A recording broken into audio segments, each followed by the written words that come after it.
Honorable members, shall we pray?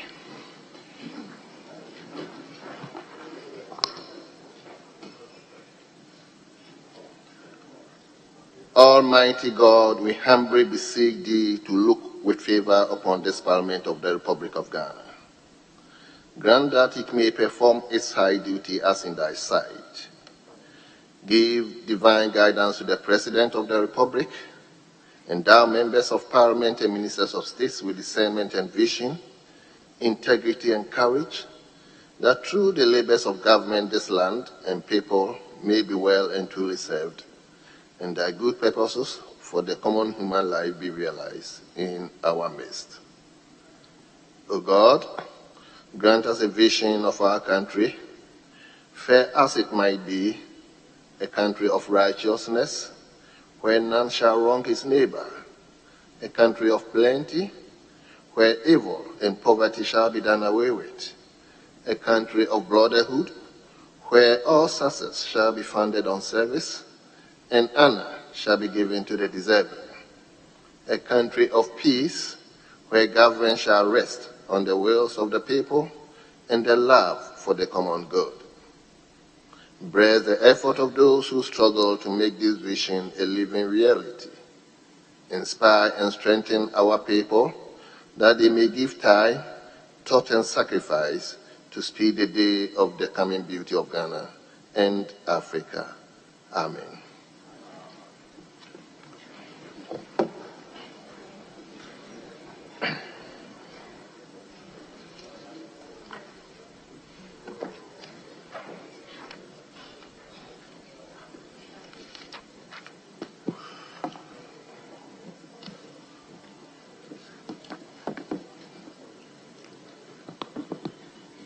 Honourable members, let me invite you to item number 4. Item number 4, correction of votes of proceedings and official report. Votes and proceedings and official report. We will begin with votes and proceedings. We'll start with page 1.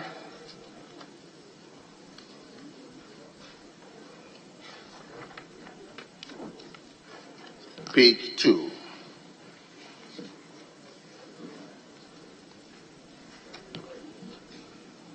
Page 3.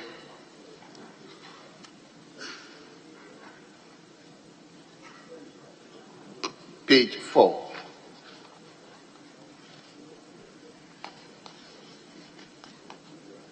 Page 5,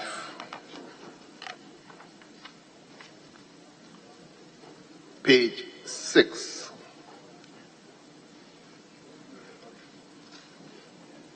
page number 7,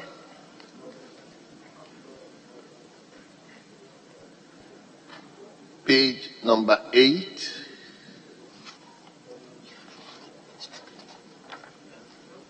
yes, Honorable Deputy Whip. Speaker, on page 8, item 10, 11, and 16, they seek for permission. I think their forms have been sent to the Speaker. So that just table office will take note of that if the approval comes.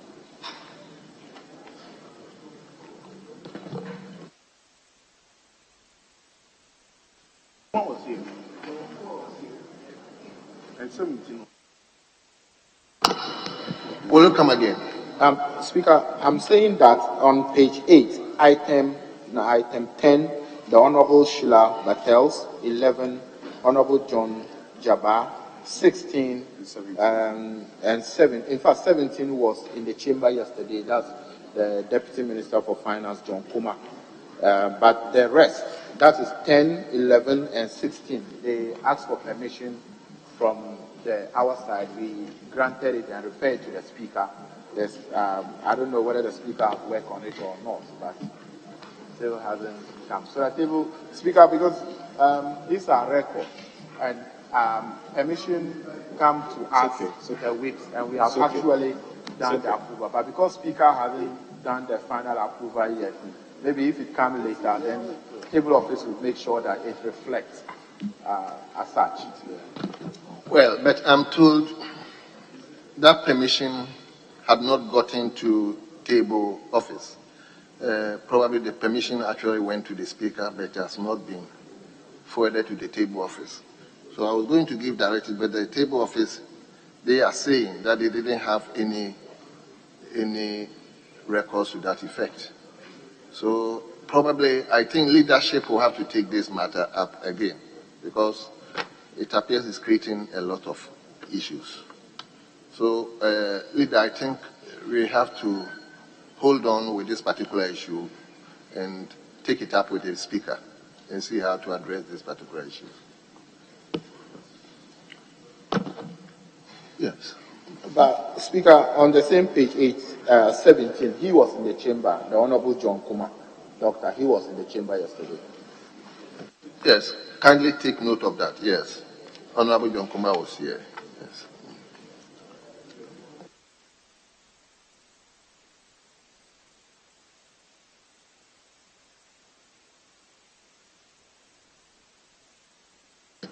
Well.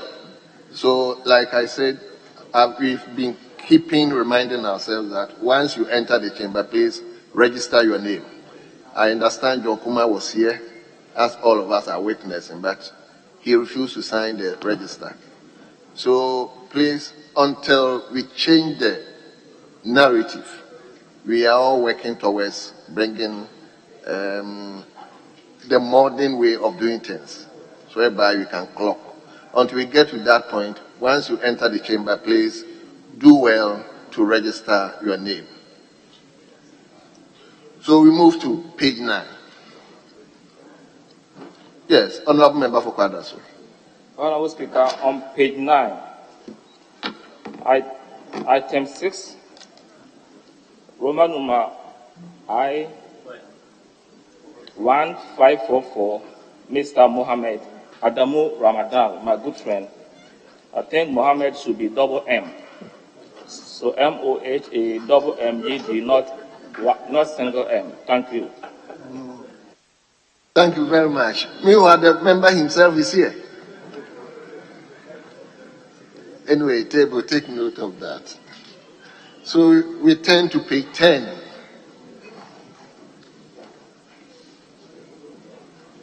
Page 11. Oh, sorry. Chief Whip.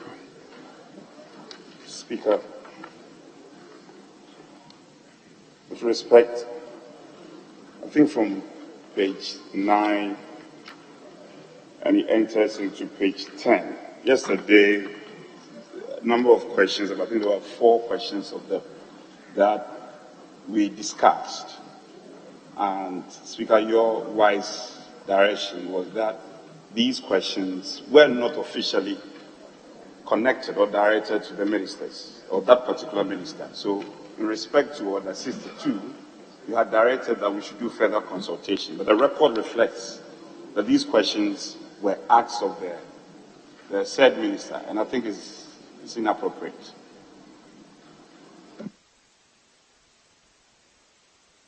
Yes, table. Please, let's work according to the directives they gave. Thank you, Chief Whip. We turn to page 10.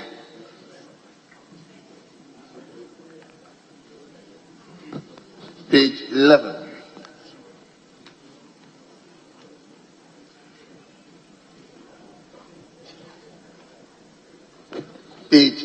Yes, Honorable Member for Kwadaso. Honorable Speaker, page 11, item 7. The Honorable Member for Fansiman, Miss Ophelia Mensahe for non-Mrs. I have a permission this morning to refer this change on her behalf. It will Miss Ophelia Mensahe for not Mrs. Thank you. Very well. Table, please kindly take note of that.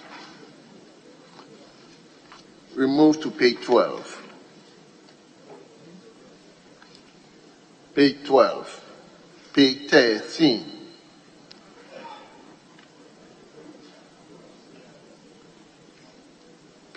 14.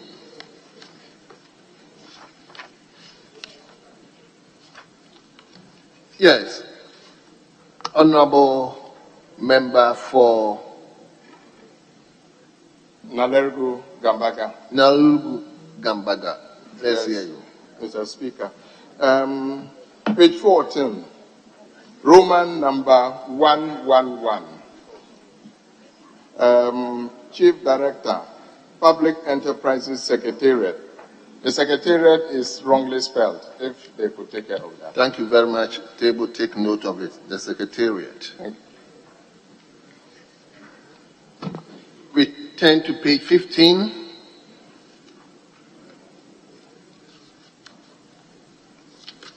Page 16. Yes. Honorable Dr. Kingsley Nyako. Honorable Speaker, on page 16, Roman numeral II, Ghana Infrastructure Investment Fund. There is no S. Thank you. Honorable, welcome again. Which? Roman numeral II on page 16, Ghana Infrastructure Investment Fund. Investment Fund. Very well. Not investments. Thank you. Table, kindly take note of that. We turn to page 17.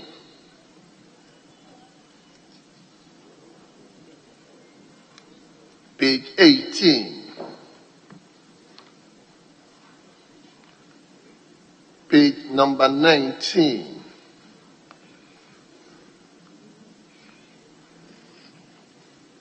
Page 20.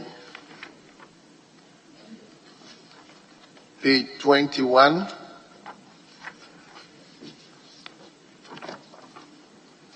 Page 22.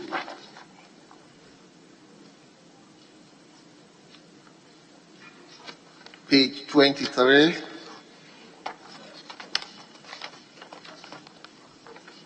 Page 24. Yes, Honorable Member for Kwadaso. Honorable Speaker, I need your guidance on page 24 under Business Committee opening. The committee met on Thursday, 3rd November. I was wondering, was it yesterday, 17th, or the 3rd November is correct? Thank you. Will you come again? I didn't. I'm saying under Business Committee opening, the committee met on Thursday, 3rd November. I was wondering, was it yesterday meeting? Yes. I just need your guidance on, was it yesterday or the 3rd November? That was 2 weeks ago. Is that correct date? Very well. Honorable members of the Business Committee, table, is what you've put down correct or come again? It's a mistake. Thank you very much, honorable member. So, table, kindly effect the change. Finally, we turn to page 25.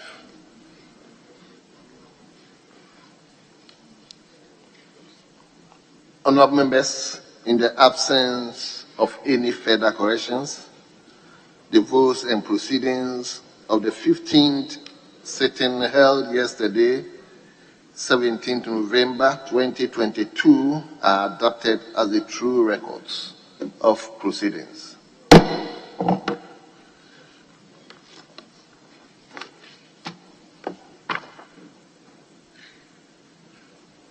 Honorable members, I believe you all have official report, I think, the first one in this meeting, and it is dated 25th October 2022.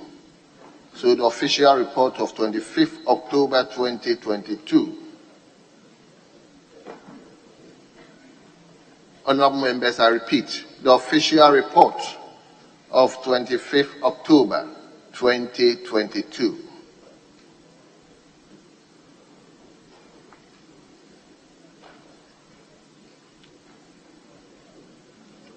Now, members, in the absence of any correction, the official report of 25th October 2022 is hereby adopted as the true records of proceedings. Well, I've been standing, please, Mr. Speaker. Okay, let's hear you, honorable member. Please, on page, column 25, under the quotation, the next paragraph, as a result, the leadership of 5 committees, namely education, gender, children and social protection, and I read the standing orders, order 151 2K and order 175 1, it talks about committee on gender and children. So I don't know where the social protection is coming from. So if you could kindly correct that. And again, on column 26, second paragraph, I need your guidance on this, Mr. Speaker. On the 9th line, it says, absented themselves for 15 days without the permission in writing to the Speaker. And the minority leader is here. When I read the standing orders, order 16.1, it talks about from 15.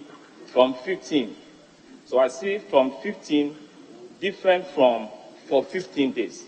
So I need some clarification on that.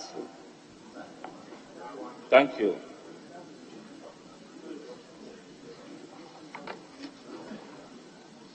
So if you see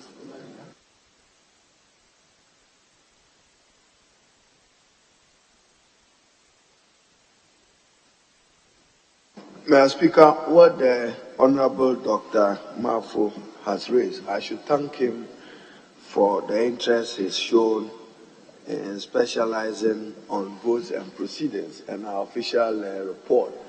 Members can always choose to cut a niche for themselves as to which area of parliamentary practice they want to be identified with, including matters of debate. But, Mr. Speaker, to guide table office, the words in Article 97(1)(c), so exact words, the requirement of this 15 days is in Article 97(1)(c). So I agree with him. What table should do is go back to Article 97(1)(c), and the words there should guide what you are reporting on any matter relating to any member being absent for those continuous days. I'm just talking about the constitutional guide for purpose of reporting. Even though I know that parliamentary practice, you are reporting what the member viable. I do. But I'm saying that let's be guided. I get table. Your defense will be that verbatim report is what you would put here. But we are saying that be guided by Article 97(1)(c) in conveying the letter and spirit of the Constitution on this matter. Thank you, Mr. Speaker. Well. So, Honorable Member for Kadaso, I was going to say that the official report is a record of what actually took place. It's a verbatim report of whatever took place. So you cannot seek the directive of the Speaker. This is just reporting verbatim what took place here. But like what the minority leader is saying, I think it should be a direct quote from the Constitution. So the table can take note of that. But from my perspective, I wouldn't have anything to say because it's something that took place here in the chamber. So I will go back and adopt the report. So, honorable members, in the absence of any further corrections, the official report of 25th October 2022 is hereby adopted as a true record of proceedings.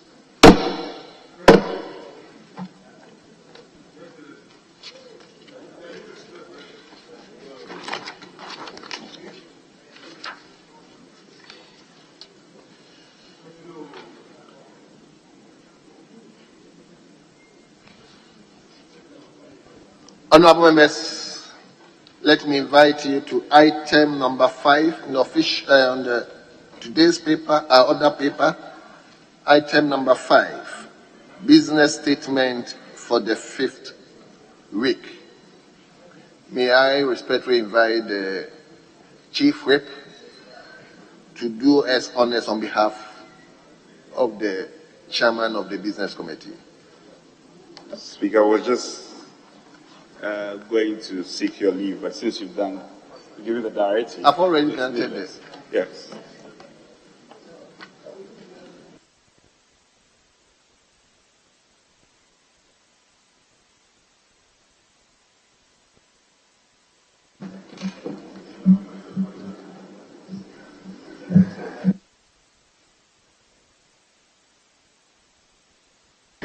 Speaker, thank you for the opportunity. And let me, from the outset, say that since members have copies of the business statement, I intend to limit myself to few portions and duly invite Hansard to capture the statements as having been read in extenso. Speaker, the committee met yesterday, Thursday, 17th, and arranged business of the House for the 5th week ending Friday, 25th November 2022.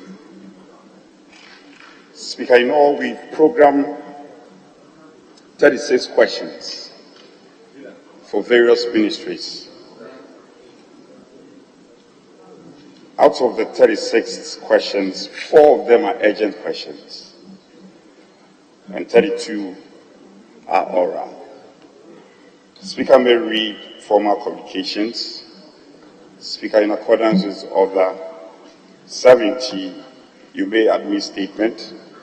Bills may be taken, papers may be laid, reports may be presented duly, motions and their consequential resolutions may be adopted.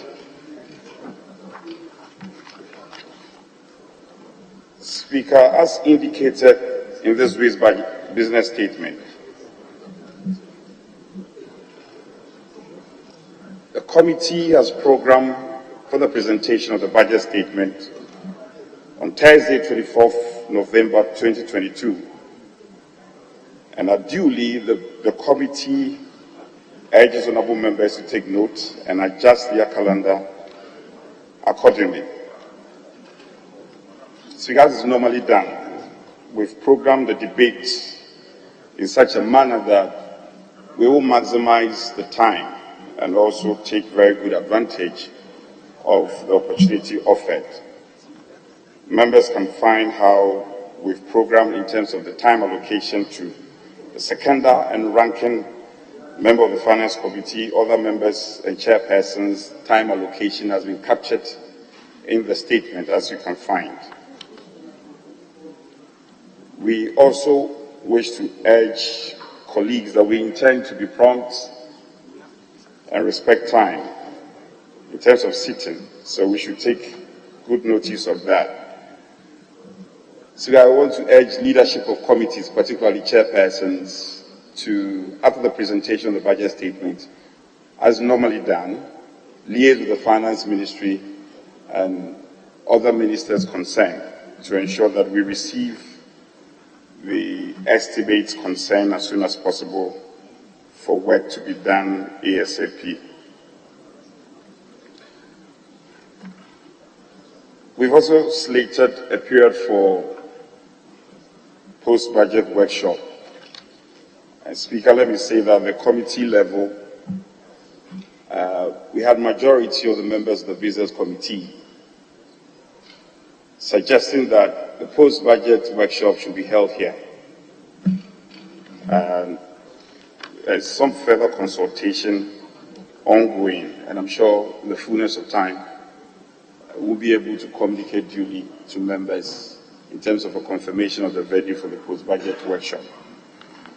We have duly programmed 2 ministers for lands, natural resources, and the Minister for Defense and National Security to apprise the House of matters related to Galamsey. Speaker, so present. I thank you. Thank you very much. Honorable members, the business statement for the ensuing week has been read to us. I believe members have copies. If there's any issue any member would like to raise, this is the time. So I can see a member for Akontomra. Honorable. Yeah, thank you very much. May we hear you? Mr. Speaker, on the business statement, page 3, item 7, as leader has said, there is no venue yet to be decided for the post-budget workshop. I want to suggest or add my voice to leader that we prefer the post-budget workshop to be held in Parliament to actually cut costs and risk in driving to go. So I support the leader that the post-budget workshop should be held here. Thank you very much.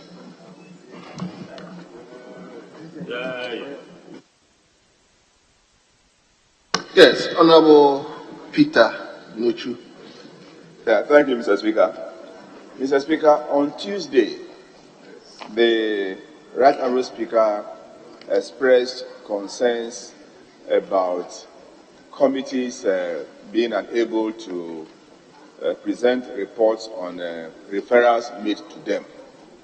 And the Committee on Education last meeting had a referral on a UNESCO bill. We found time to do the work. The report has been ready for some time now. And since this meeting began, we thought that we'll be given the opportunity to present the report. We have had time, myself and the chairman of the committee, to meet leadership over this issue, that the report was ready, but up to now we have not taken it. So we want to find out from leadership what they are doing about it, because it's a bill. And when we start with the budget debate, I don't think we'll be having time for it. What is preventing the business committee from scheduling the bill to be read the second time and then taken through the various steps? Thank you, Mr. Speaker.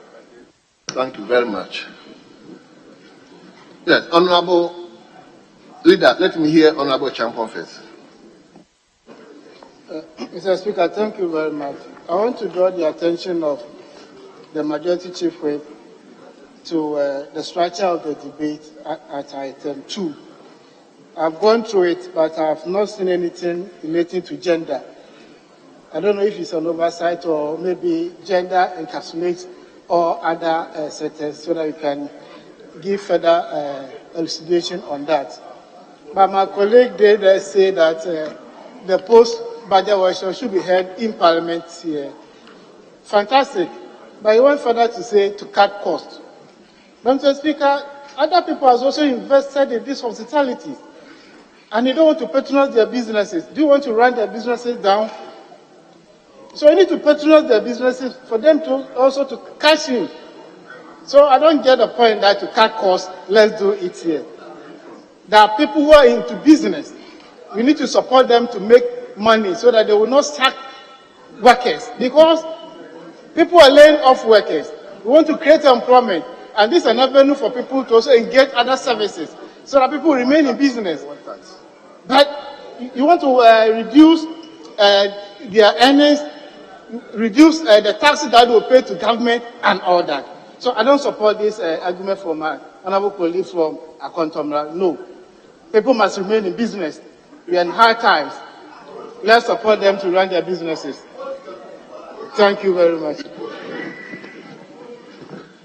Yes, Honorable Member for Trouble. Thank you, Mr. Speaker. Mr. Speaker, I think a week ago Friday, I made that suggestion that Parliament must really lead in cutting of expenditure. And I made a proposal that, yes, we should have the post-budget workshop here. In fact, at the business committee meeting, as rightly stated by the Majority Chief Whip, it was a majority decision that we should have it here. So it isn't Honorable Akontombre's decision. No, it is a majority decision at the business committee that we should, and that proposal has been made to the House. I'm not saying that we shouldn't debate on that matter, but I believe that Parliament must take lead. And doing the post-budget workshop here for me is so prudent. And we should all stand by it. This is not the first time. We've done it about 3 times here. And I think that it will lead to cutting of costs. And that is the purpose of having the post-budget here. So that is the suggestion of the business committee that has been made, not from one person. It is coming from a majority position of the business committee, and we should all support it and have it here. I thank you very much. When you came, you were late. When you only came to give the closing prayer, when you came, you were late. You were late. You have done that. Honorable members, please let's take note of this. The business statement is informing the House the business of the ensuing week. When it comes to the venue of post-budget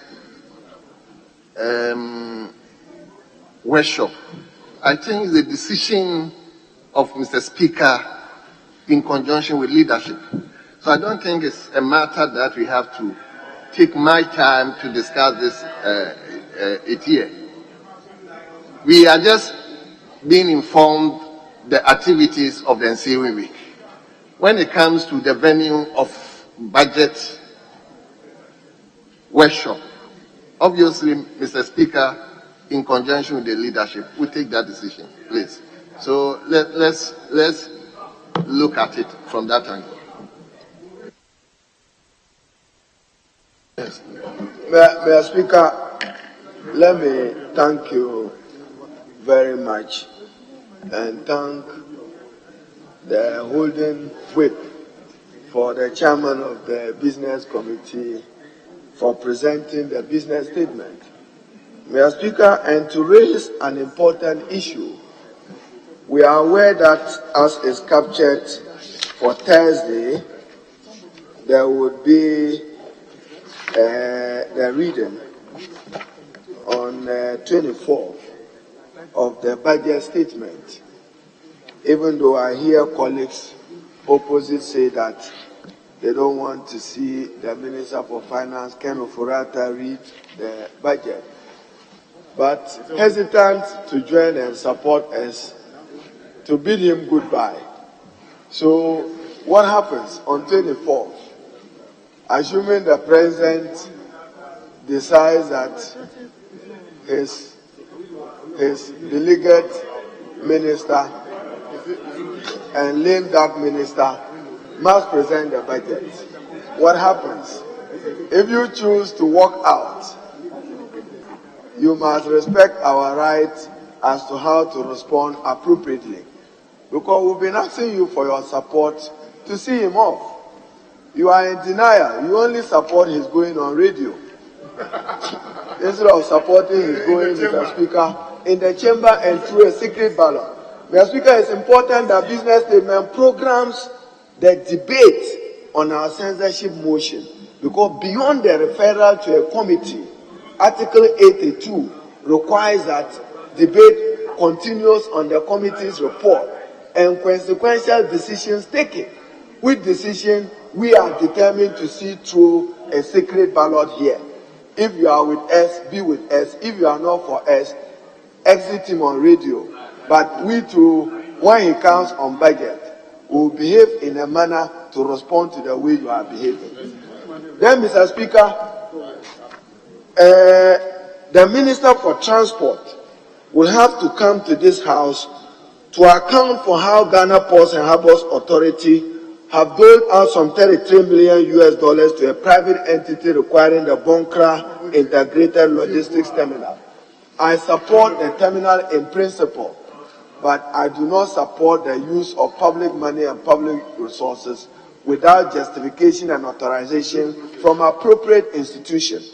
I'm aware that Ghana Ports and Harbours Authority, where did they get the mandate and authority to give out $33 million $0.3 million to a private entity. So we request the Minister for Transport to appear before us to account to this House where he got authority to do that. And then the Committee of Transport will probably take a particular interest in it. So, Mr. Speaker, I don't know whether the whip is in charge properly, because budget day, from what I'm hearing, 23, 23rd, 24th, I've even heard 30th.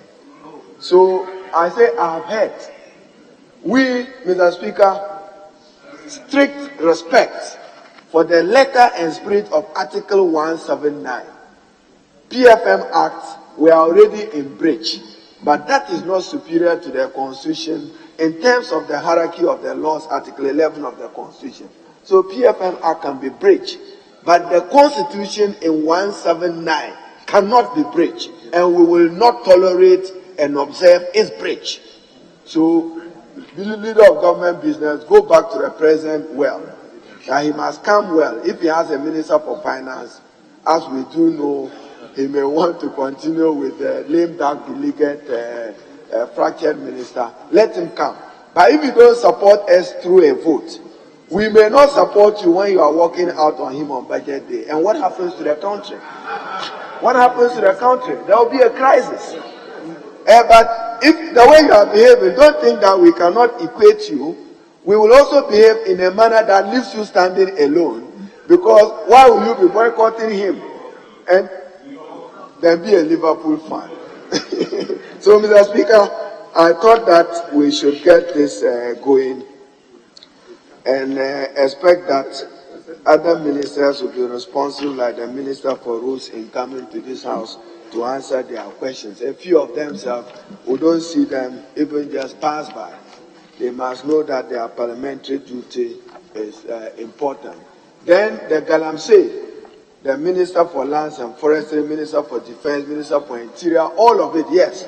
You must schedule them to come and account for the failing Galamsey fight, and the resources will be given to them, Mr. Speaker. So I thank you, Mr. Speaker. Yeah, but Honorable Leader, you were talking about the Transport Minister, but he has not been scheduled to appear before us next week. Well, so you are part of the business committee. So my Chief Whip, will you respond to the issue that has come up so that we continue after?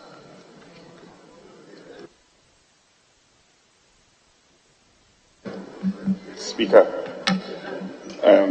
not according to any order. Let me start off from the point raised by my good friend, the minority leader. Usual of him, he does his own thing. But fact be told, minority leader, you don't need to jump the gun. You don't need to jump the gun. We on the other side, we are clear in our mind what we want to do. And we know what is good for the country. So maybe you should keep your advice to yourself. And then you pursue your agenda while we also do ours.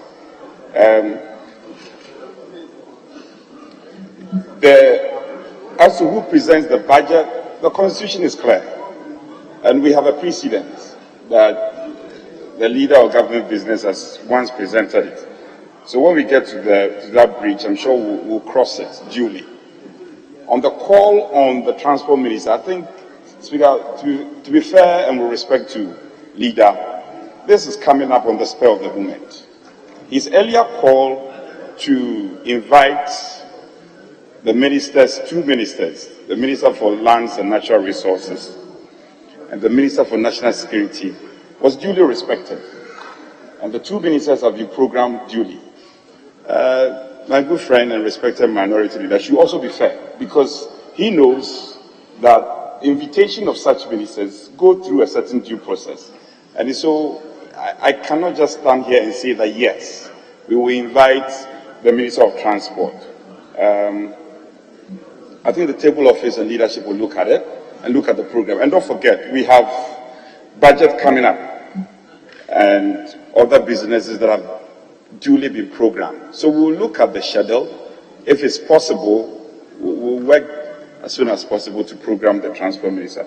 I think there was a point I didn't mention.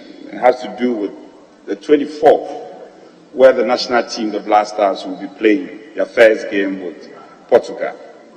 We've scheduled in the business statement that we will make statements to Ghana support and solidarity in support of the national team. So members should take notice of that and come prepared to contribute to that statement.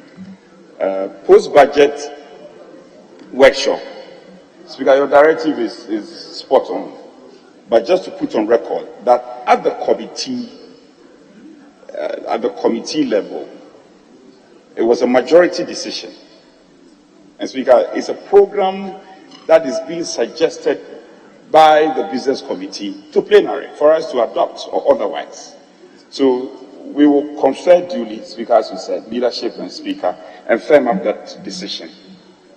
On the concern raised by my friend, the ranking member for education, I think we are spot on. This matter came up, and I am myself very surprised why it's not been programmed.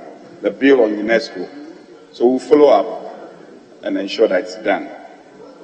Honorable Champion, on gender ministry, I think it's a clear oversight, so it will be duly captured. It's not to say that's no important sector, it is clearly an important sector, so we'll relate to the table office and do the needful. So I think I've dealt with the issues to the best of my understanding. Thank you very much. Let me come to Commander. Thank you very much, Mr. Speaker. Mr. Speaker, could we invite the Minister for Trade and Industry to come to Parliament to explain to us about Commander Sugar Factory?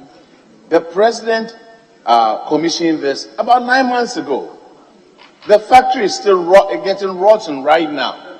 You go out there, there's a sign over there as one district, one factory. Now the President has commissioned it.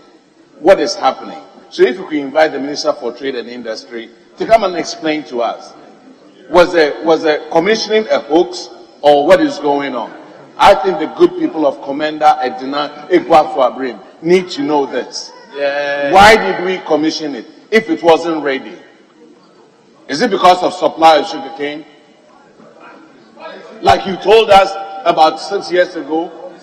Honorable Member. Or is it incompetence? Honorable Member. Thank you very much, Mr. Speaker. Honorable Member. I believe he's been scheduled to appear before the House next week. Don't you have it? So I think just hold you up. Is it the same thing? Yes, Honorable Member for Walbamboy. Mr. Speaker, I'm grateful. Mr. Speaker, I've heard some people saying that he should file a question. In September this year, I filed a question on this same issue. And my chest indicates that the question has been forwarded to the minister. And, Mr. Speaker, let me make reference to our standing orders.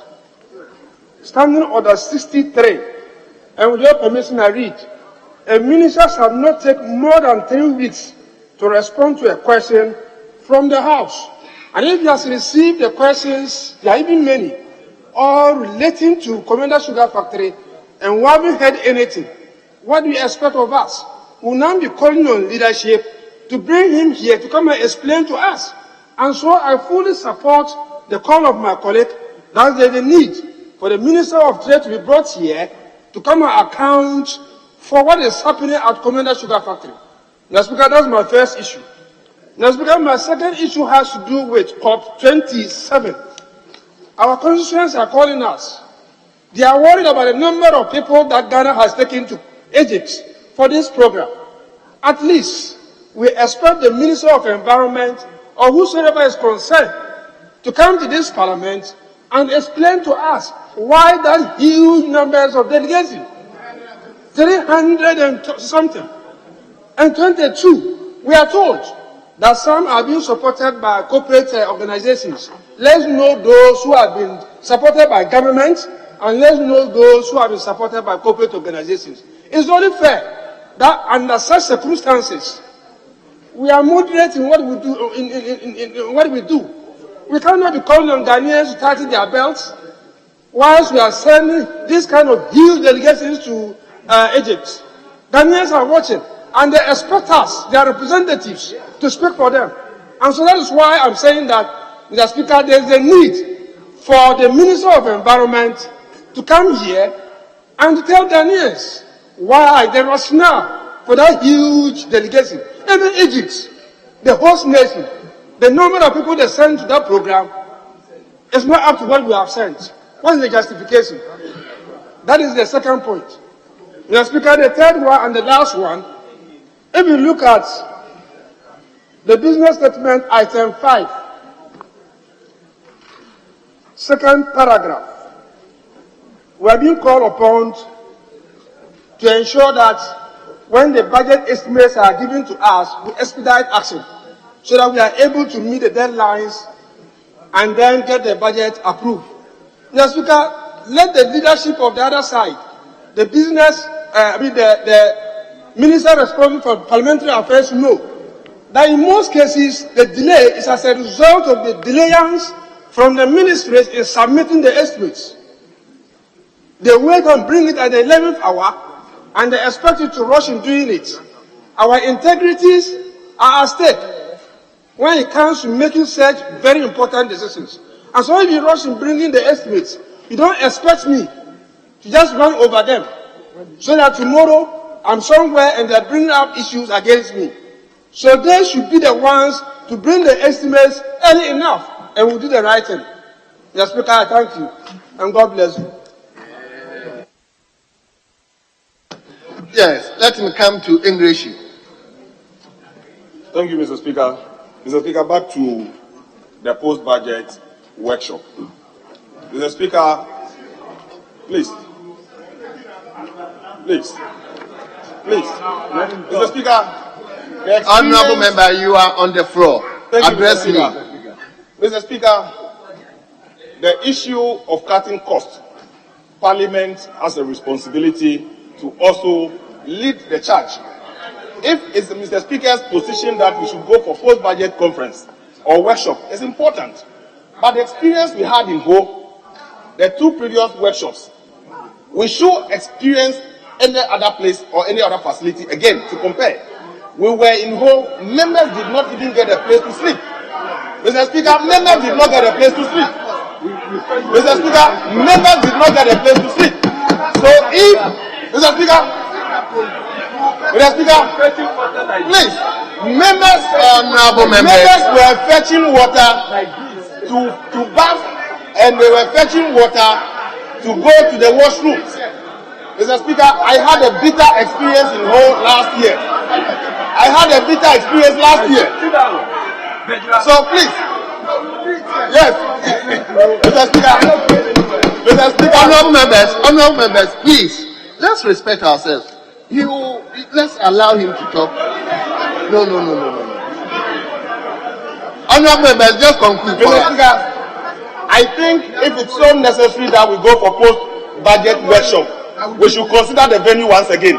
The experience of members last year and last 2 years is not an experience we want to have again. It is not an experience to have again. But we stand by the fact that we should cut costs and support the government and the good people of this country. As we speak of hardship, let members of Parliament also lead the charge in supporting the vulnerables of our society. Thank you, Mr. Speaker. Honourable members, I think we've discussed this matter.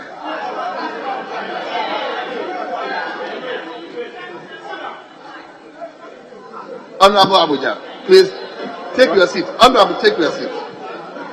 Honourable, please take your seat. Thank you, Mr. Speaker. Mr. Speaker, take your seat.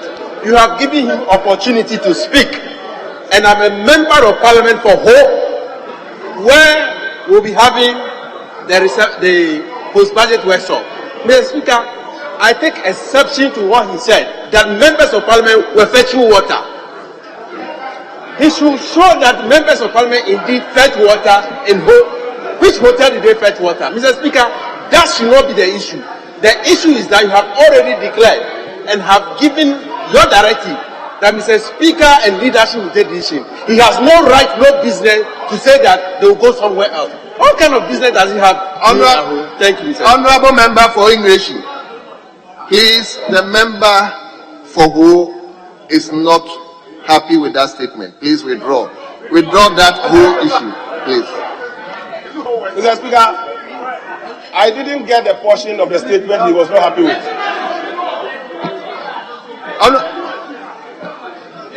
Honorable member. Honorable member, a member is not happy with that reference that you were not getting certain things right at all. So just withdraw that aspect because it's all going to affect the business. Mr. Speaker, I have still not gotten the particular, please.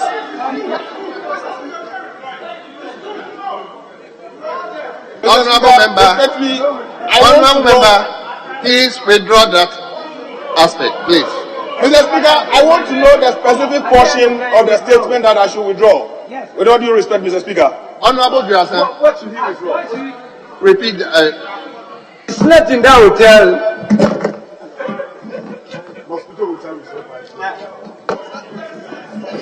What are you sense about? Mosquito hotel now here.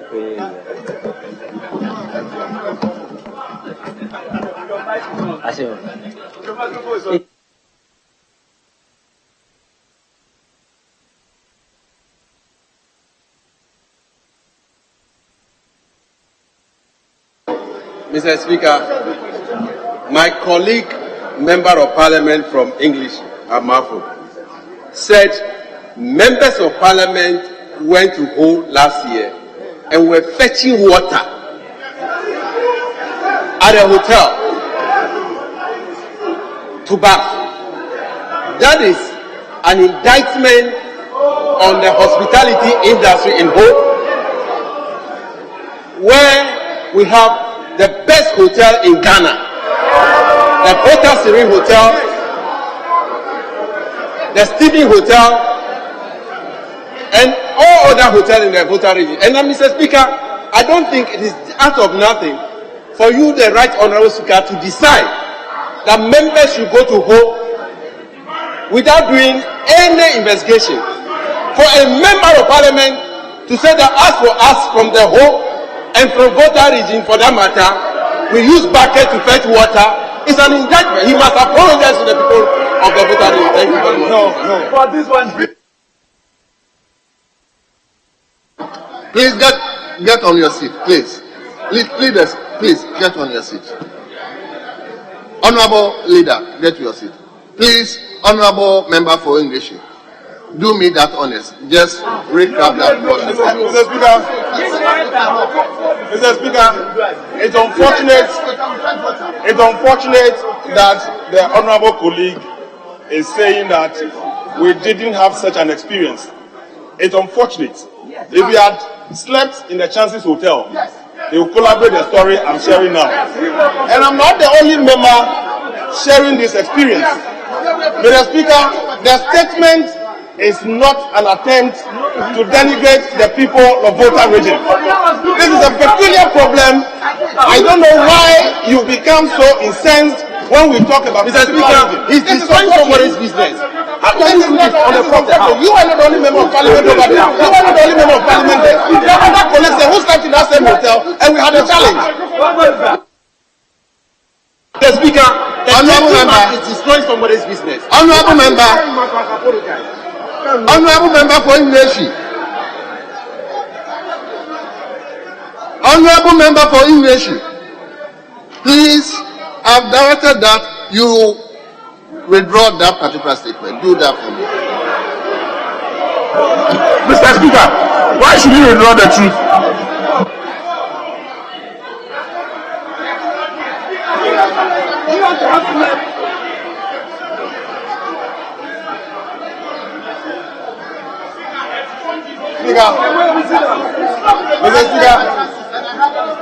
Mr. Speaker, honorable member, I don't want our statement to affect anybody's business.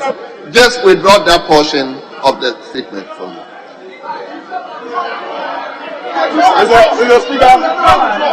Mr. Speaker, the court to withdraw that statement, it means the statement is false. It means the statement is Honorable member. Mr. Speaker, on record, I will withdraw for the directive of the Speaker. But I think it's worth investigating this particular statement I made. Thank you, Mr. Speaker. I still withdraw. Very well.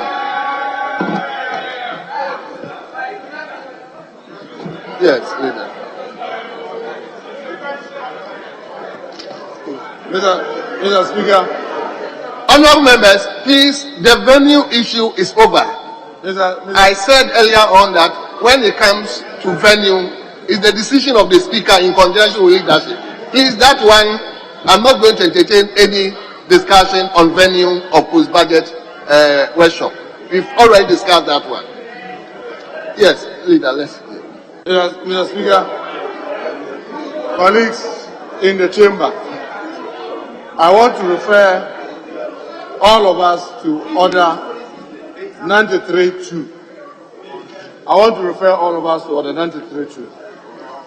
93-2. Speaker, with your permission, I read.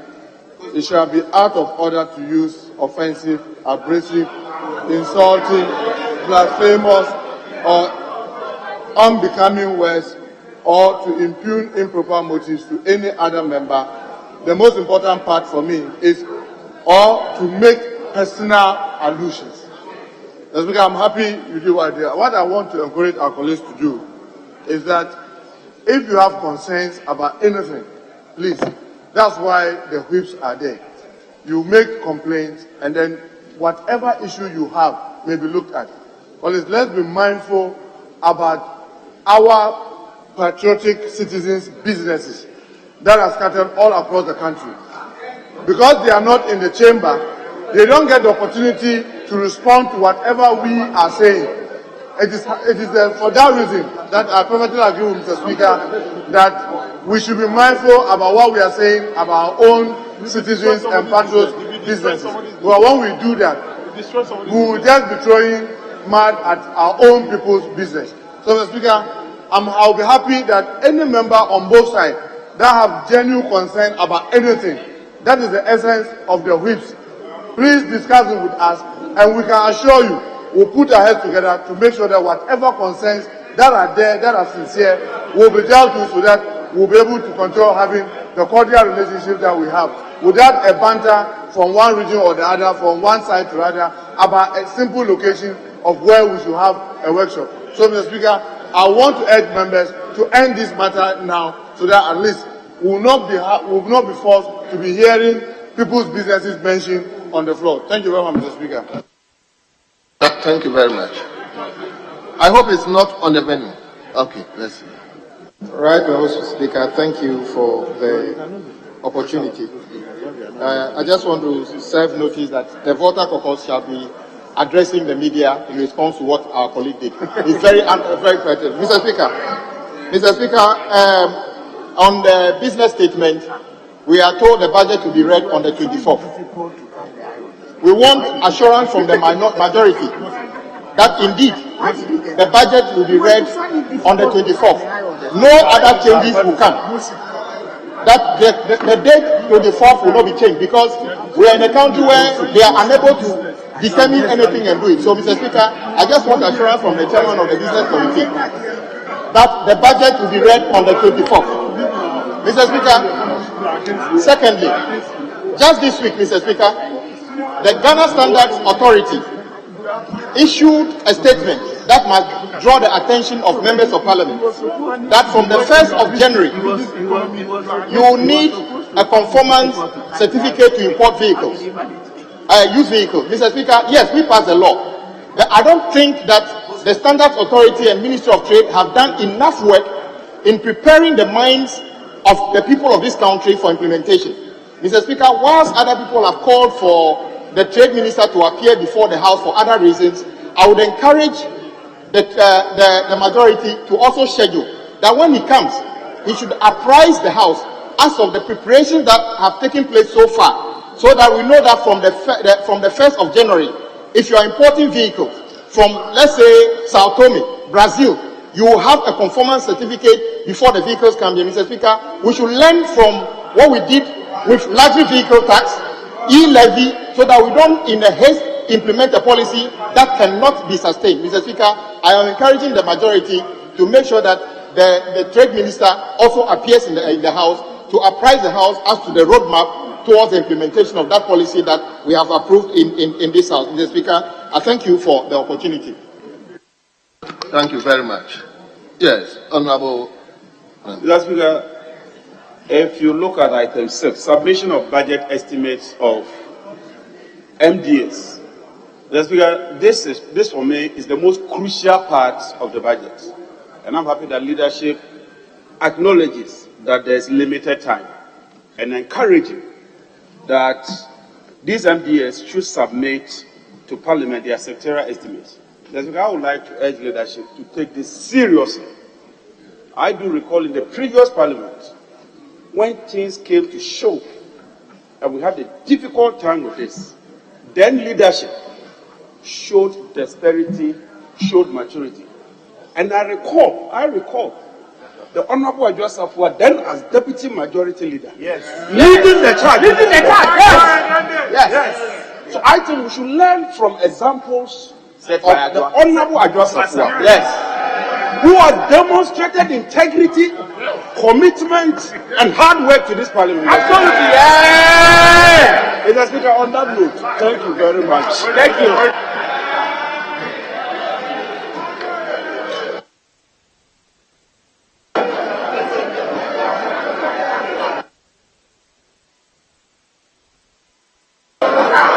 Speaker,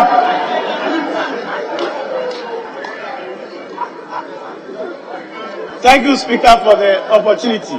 Mr. Speaker, Honorable Agboja made a statement, and we must not let it go in passing, that he was going to address the water caucus, he was going to do a media press on what has happened here. I will encourage and urge Honorable Agboja that we must all the time try to preach peace and reconcile. This matter that the matter that happened here, why will you just say you are going to address the media, the water caucus is going to address? There must not be anything like that, Mr. Speaker. I take exception, then I urge and plead that Honorable Agboja retracts that and stops that he's doing. Otherwise, he continues to entrench these kinds of divisive things that we don't want that to happen, especially in our Parliament. Thank you, Speaker. Thank you very much. Please. No, I haven't given you the floor. I have not given you the floor, please. No. Honorable, you may haven't given you the floor. Please. Honorable members, I think he has raised a very fundamental issue. When our brother Sylvester, in his comment, I felt it wasn't proper because of business. I insisted that I should withdraw.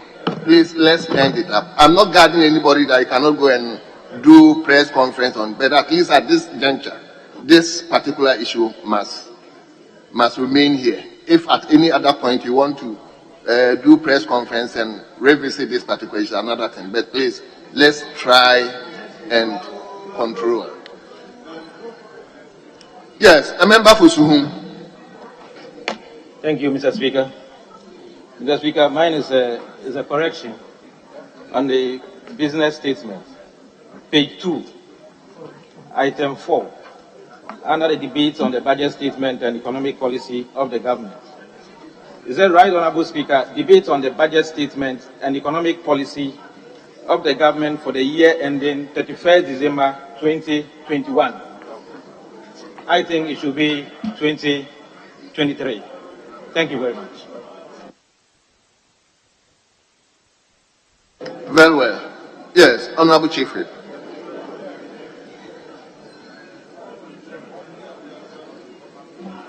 Speaker, if members may come with me to page 2 of the business statement. The observation made by the Honourable Member for Suhum is spot on. The date is supposed to be 31st December 2023. So if Hansard could capture it duly. Speaker, I think my colleague from Bolly Bamboy, he raised issues on COP 27.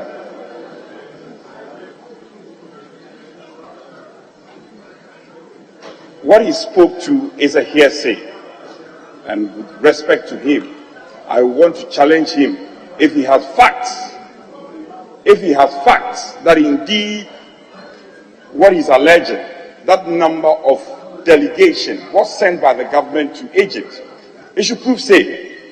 We cannot be responding to everything we hear outside. So if he has facts, he should come properly. And I'm sure leadership will respect his position and respond duly. What I know as a fact is that many of the delegates who went to COP27 were sponsored by other private entities. So the challenge is squarely at his doorstep. You have to prove it, or we keep sharp on this matter. Speaker, on Commander Sugar Factory, I recall the sector minister was in this house to answer a question specific to Commander Sugar Factory. But if there are other residual concerns, Speaker, the member knows what to do. That's the point. He knows what to do, and I don't need to elucidate on that. Again, my colleague from Bolebambe, my good friend, Speaker, fortunately we are all in this crusade together, climate advocacy together. I do it with him and other members. And he says he's filed a question and he explained further. I'm happy he was referencing the standing orders. Probably you should also look at Order 66. Take your standing orders and read what Order 66 tells you. Admissibility is in the mandate of the Speaker. So that one cannot be questioned. Probably what we should do is you follow up at the table office and know the state of affairs. So this is not a matter we should debate on at all. On the estimate, yes, leadership will do what we have to do. And Speaker, let me put on record, this parliament has never been experienced in the history of this country before. Both sides. I think, in my view, this present leadership is one of the best that we should celebrate and we should be proud of. Amidst all the tense moments and difficult moments, we've been able to keep this house together. And we shouldn't gloss over that and lose sight of that. We will do our part by regularly reaching out to the ministers, the sector ministers concerned on the estimates. But it's a two-way affair.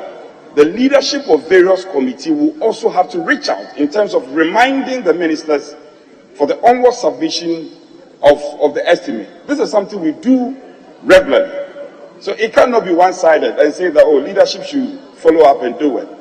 The leadership of the committees have a role to play, and I will want to urge them to pay due attention to these concerns. I'm confident that we will come out as a unified body. And Speaker, you have rightly given the indication, and your wise counsel we should take a cue from your wise counsel, that we shouldn't raise the temperature unnecessarily. But I did put on record that at the business committee, it was a majority decision, and I want the record to capture say that the post-budget workshop should be held in this house. And that is without prejudice to the Speaker's directive. The Speaker, together with leadership, will firm up that decision or otherwise. Speaker, I think on Honorable Kwame Agboje's concern on assurance, I don't know why Honorable Agboja wants an assurance. We have not been oscillating. We've been firm from day one. It's unfortunate you have not been at the business committee, and your leadership should apprise you duly. We have been firm from day one. We said 24th, and that is what it is. I don't know why you are in doubt. Why are you in doubt? You don't have to be in doubt. So it's firmed up. On the Ghana Standard Authority, I am aware of a new bill that was passed into law.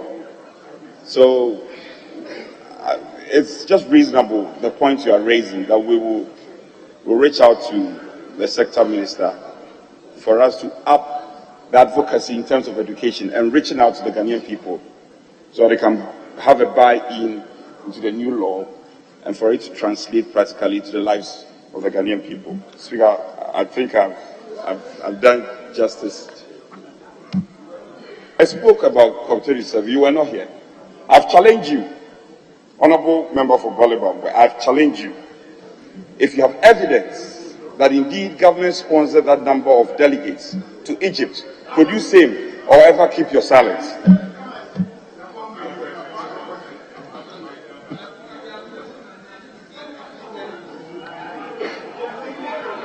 Honorable members, we thank you very much for your contribution. And the business statement as presented for the ensuing week is hereby adopted.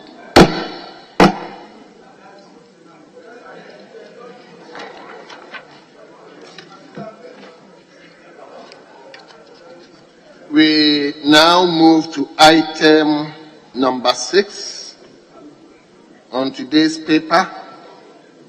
Item number 6, question time. And I will respectfully invite our own uncle,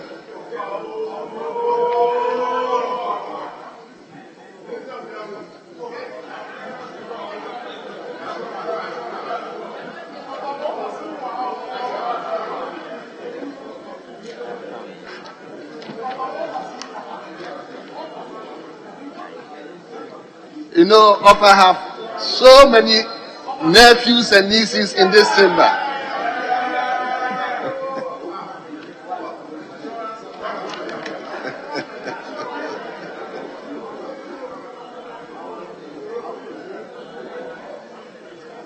So we will begin from question number 478.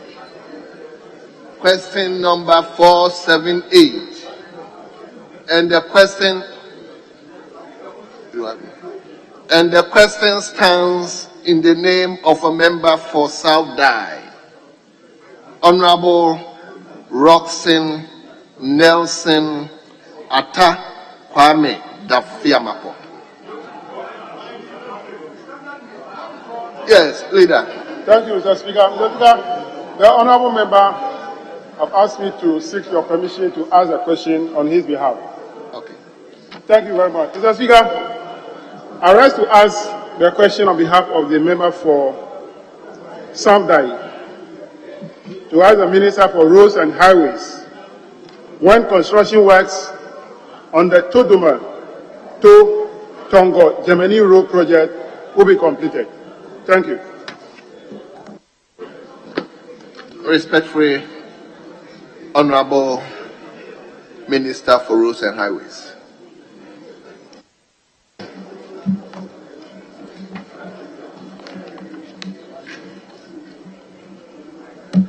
Thank you, Mr. Speaker.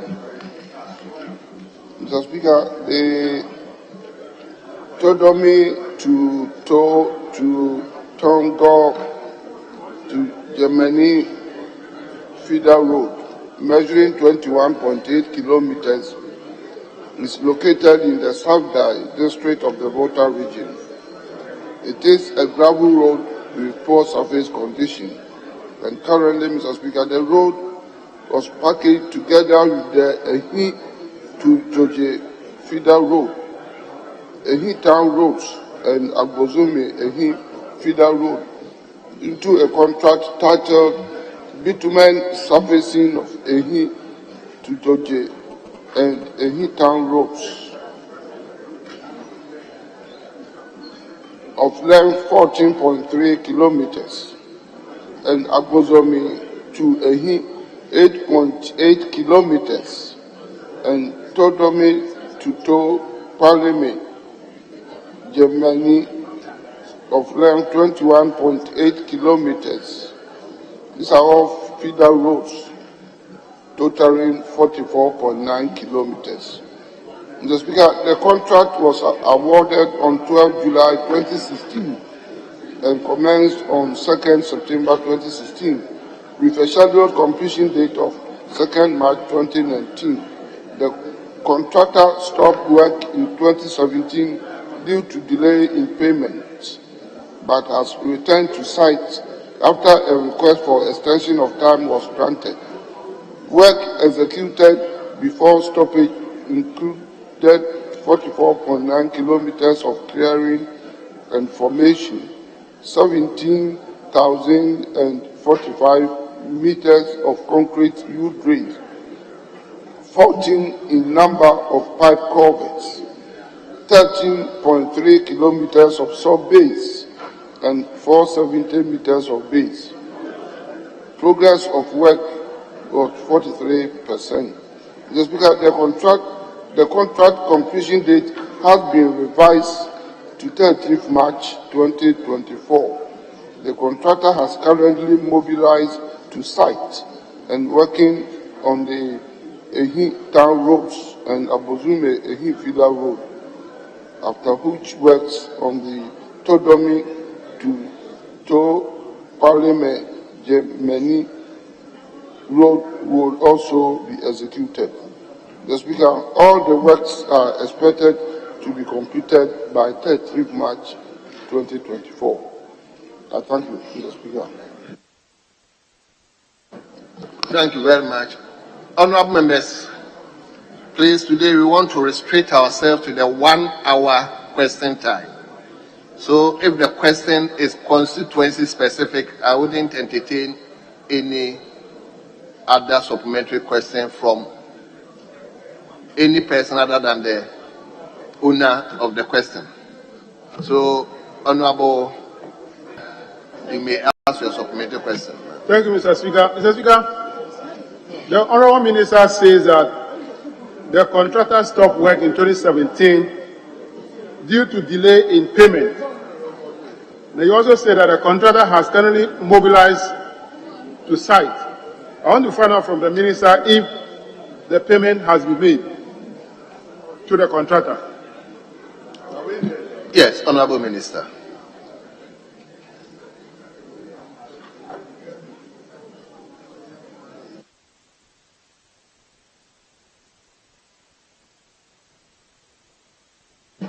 Thank you, Mr. Speaker. Mr. Speaker, the contractor involved is Mrs. JS International Development Ghana Limited. And the contract sum, the total contract sum is 67.6 million. And up to date, the contractor has raised certificate up to 26.3. I must say that the total certified amount has not been paid, but as the practice, anytime money comes, we pay by installment, and that's why the contractor has now gone back to start work. But efforts will be made to make good the outstanding payments. I thank you, Mr. Speaker. Yes, Honorable Leader. Mr. Speaker, this contract, the package involved roads in Ketunov as well. So, in fact, the answer the Minister gave, it's truly what is happening. Now, the Minister said that the contractor has currently mobilized to site and working on the Key Town roads and at Bozumaki Feeder Road. Is the Minister aware that the contractor, when he mobilized back to site, a team from the regional capital, Hope, came to arrest the contractor and seize his equipment? that he did not pay or did not have license for the pit where he was picking the gravel. So his equipment was seized, and because of that, the contractor came.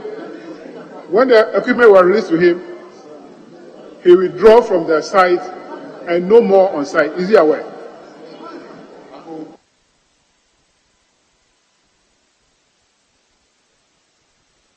Yes, Honorable Minister. Thank you, Mr. Speaker. Mr. Speaker, it is the duty of every contractor when given the job to arrange for his site camp, where to get his materials and all that. In case he has any problem, he has to come back to us. The contractor has not reported to us, but as far as we know, he has resumed work, and I do not know whether he has only one pit site. No, but nothing has come to our notice that the contractor has abandoned site. But at any rate, after this, I will investigate, because it's a useful information. So I will find out what the situation is. Thank you, Mr. Speaker. Thank you very much. I want to appeal to the minister to investigate the issue and then find out from the contractor why he left the site again, and probably encourage him to go back to site. If you remember, I mentioned this to you some time back. So currently the contractor is not on site, so he should go back and continue the work. Thank you very much. Thank you very much. We turn to question 615. Question 615. And the question stands in the name of a member for Karachi East. Karachi East. Honorable Wisdom Gidisu. Honorable, you have the floor now. Thank you, Mr. Speaker. I rise to ask the Minister for Roads and Highways when a bridge across River Oti at Dambai in the Karachi constituency will be completed. Thank you. Yes, Honorable Minister.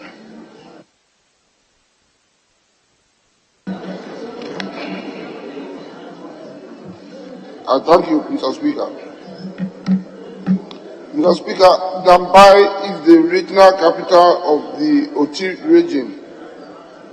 The Volta Lake crosses the Oti region at Dambai. The government intends to construct the bridge at Dambai to link Karachi West, Karachi, Nchumuru, and the northern region to the southern part of the country to facilitate the transportation of goods, particularly foodstuffs and people. The span of the bridge is about 1.5 kilometers with a dual carriageway of width 15.65 meters. Mr. Speaker, currently there is no contract for the construction of the Dambai Bridge. However, the Ministry of Roads and Highways has received a preliminary design proposal, which is currently being reviewed by the Ghana Highway Authority for consideration. Therefore, the future program, Mr. Speaker, is that following the acceptance of the proposal by the Ministry, a detailed engineering design will be carried out for the construction of the bridge. Thank you, Mr. Speaker. Thank you very much. Yeah, Honorable Wisdom, any supplementary question? Thank you, Mr. Speaker. Mr. Speaker, I want to thank the Minister for this information and for the government intention to construct bridge across River Oti, Adambai, to link Karachi West, Karachi, Nchumuru, northern region, and the southern part of Ghana, to facilitate transportation of goods and services across the entire catchment area. This project is key, very important. If you witness how cargo trucks fully loaded with yam, in the attempt to climb the Pantu or the ferry, fall into this river, the Speaker, is so pathetic. So we are grateful for the Minister for this. But in his answer, he indicated that following the acceptance of the proposal by the Ministry, a detailed engineering design will be carried out for the construction of a bridge. I want to know from him when the detailed engineering design work will be carried out for the commencement of the project. Thank you, Mr. Speaker, because this project is so key and very important. Yes, Honorable Minister.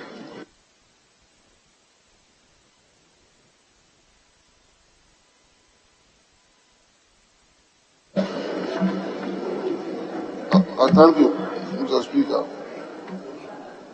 Mr. Speaker, all these processes are in sequence. First, we are supposed to get the proposal for it. Then when we get the proposal, then we move to the next stage of considering the design. But before the implementation,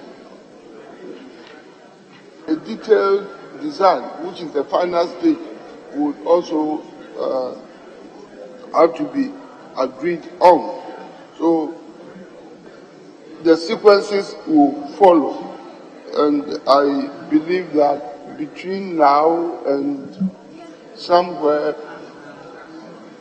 June, July next year, we might have gone through the processes, because we are determined to make sure that the construction of the bridge, all the processes come to an end before the end of 2023, so that construction can start. I thank you, Mr. Speaker. Your last question, yes. Thank you, Mr. Speaker. I want to thank the Minister for yes answer, and also we know him to be a very one of the very hard-working ministers in his ministry. But I want to get some assurance from him that yes, come 2023, by the end of 2023 at least, a percentage of construction of the bridge will be done for us to know that something is happening. It's not about talking on the floor and that ends it.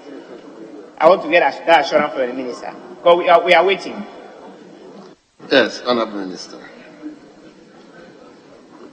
Thank you, Mr. Speaker. Mr. Speaker, I thank my colleague for his kind words. Perhaps I will take this opportunity to assure this august House and the people of his constituency and Oti region generally that under the government of President Akufo-Addo, two important bridges are to be constructed during his term. One is the Adosu Bridge, over also over a river, measuring 3.5 or so kilometers, and the Dambai one of 1.5 kilometers. And before the end of next year, in the case of the Adosu, we all know it has even had the approval of this august House. And the second one is Oti. And now I want to assure the people of this country that these two bridges will see the beginning of their construction during President Akufo-Addo's term. And every effort is being made, towards that end. I thank you, Mr. Speaker. Very well. Honorable members, from Karachi East, we move to Akachi North. Honorable Peter Nochu to ask his question. Thank you, Mr. Speaker. Mr. Speaker, before I ask the question, I just want a correction to be made. The third line has created a lot of inconvenience for motorists. I want S to be added to the motorists, make it plural. Mr. Speaker, I rise to ask the Minister for Roads and Highways what has occasioned the suspension of works on the Meshikasa-Zoje stretch on the whole Denu Road, which has created a lot of inconveniences for motorists in recent times. Thank you, Mr. Speaker. Yes, Honorable Minister.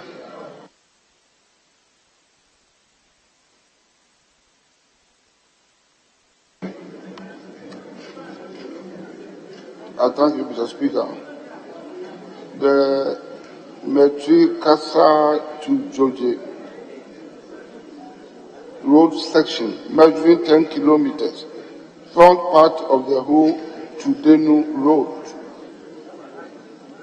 of total length of 98 kilometers.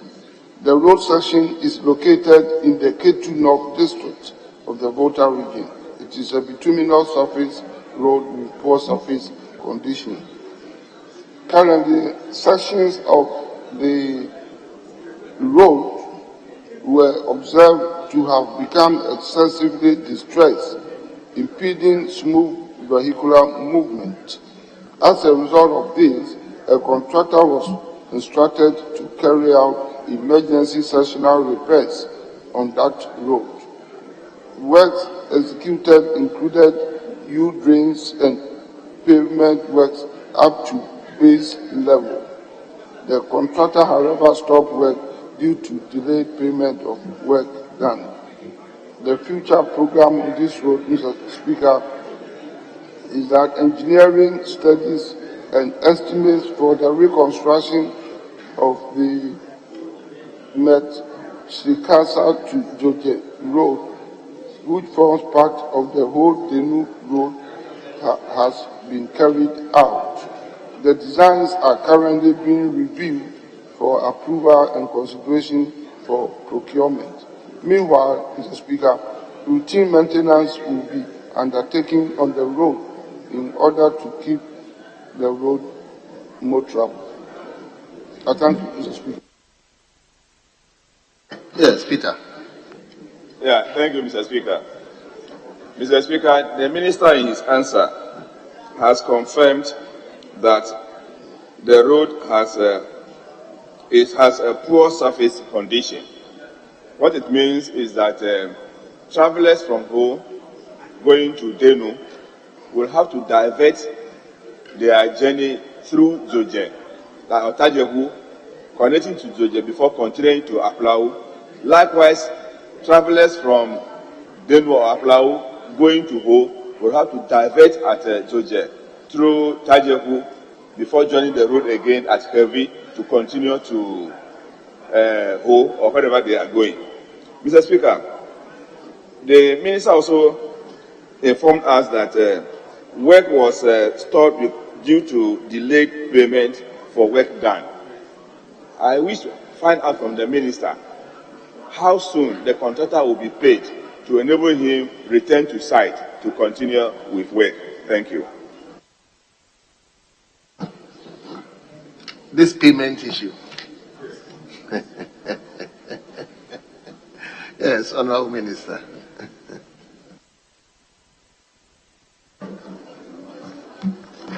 Thank you, Mr. Speaker. Mr. Speaker, yes, what my colleague was saying is true. I can confirm that, particularly the specific question he asked about Meshikasa to Zoje Road, that I said measured 10 kilometers, was exceptionally bad. That's why we engage a contractor to work on that section, because the entire road up to Denu is a long one, measuring 98 kilometers. But that section was so much distressed. That is why we engaged Metro Engineering Limited to work on that section, at least to make it more travel, whilst taking measures to work on the entire road.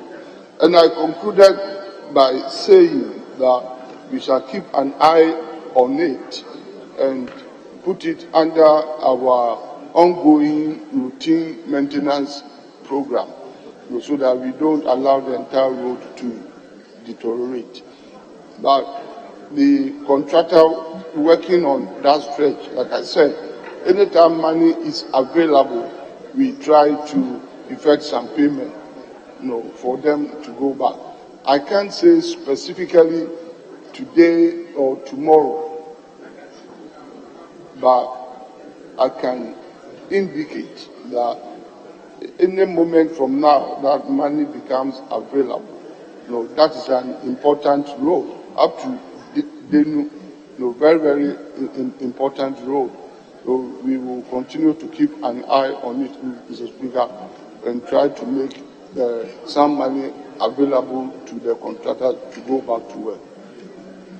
Thank you very much. Yes, Honourable Member, for catching off your last question.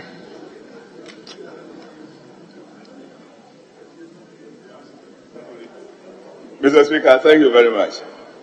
Mr. Speaker, the Minister in his answer under future program mentioned that engineering design studies and estimates for the reconstruction of Metrikasa to the road, which forms part of the whole Denu road, has been carried out. I have a worry over there. I want to find out whether the contract has been terminated and going to be re-awarded, or the design is covering the entire whole Denu road. I wish the minister speaks to that for me to understand. Thank you very much. Yes, Minister. Thank you, Mr. Speaker. I think I was clear about that. The point, your question was specifically on the Metrikasa to Georgia, which was the critical portion. And I told you that we took action on that. That's why I confirmed your statement that that portion was so critical and in poor condition. And that's why I said that we put a contractor to work on that section. That does not mean the rest of the entire road was good.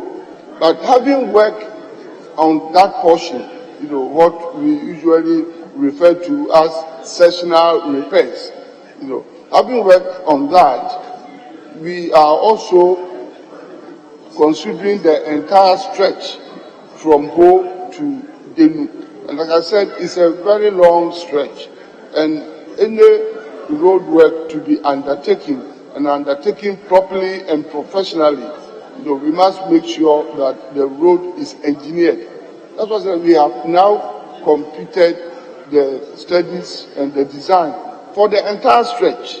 And that is what will be subjected to the necessary procurement processes to be awarded, whilst we take steps to make sure that under our routine program, at least we continue to keep an eye on the road to make it more travel, because of course, its importance. Everybody knows Denu is a very, very important road. Thank you.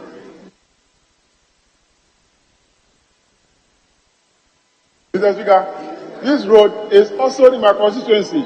I share boundary with him. This constituency is specific. It's my constituency. But Metrikasa to Georgia is my constituency. Mr. Speaker, Ho to Aflau or Denu is one of the three critical roads under year of roads, your year of roads. The year of road was 2018, right, or 2019? 2020. Year of road, 2020. And we are in 2022. You still haven't procured a contractor to start the work. Is that what you are saying, Honorable Minister?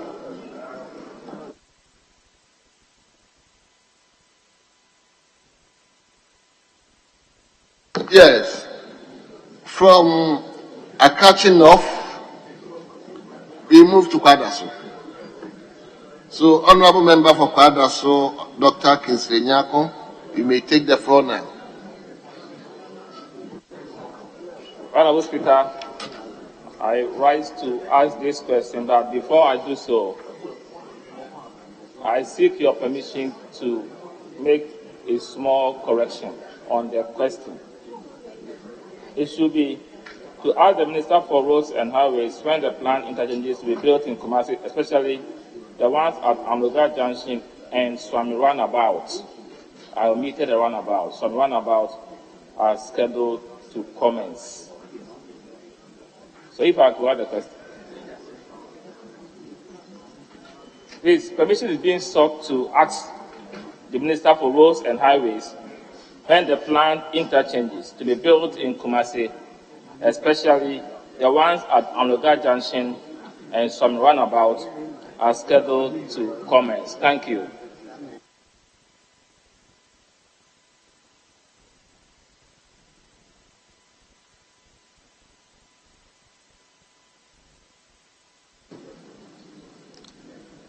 Yes, Honorable Minister.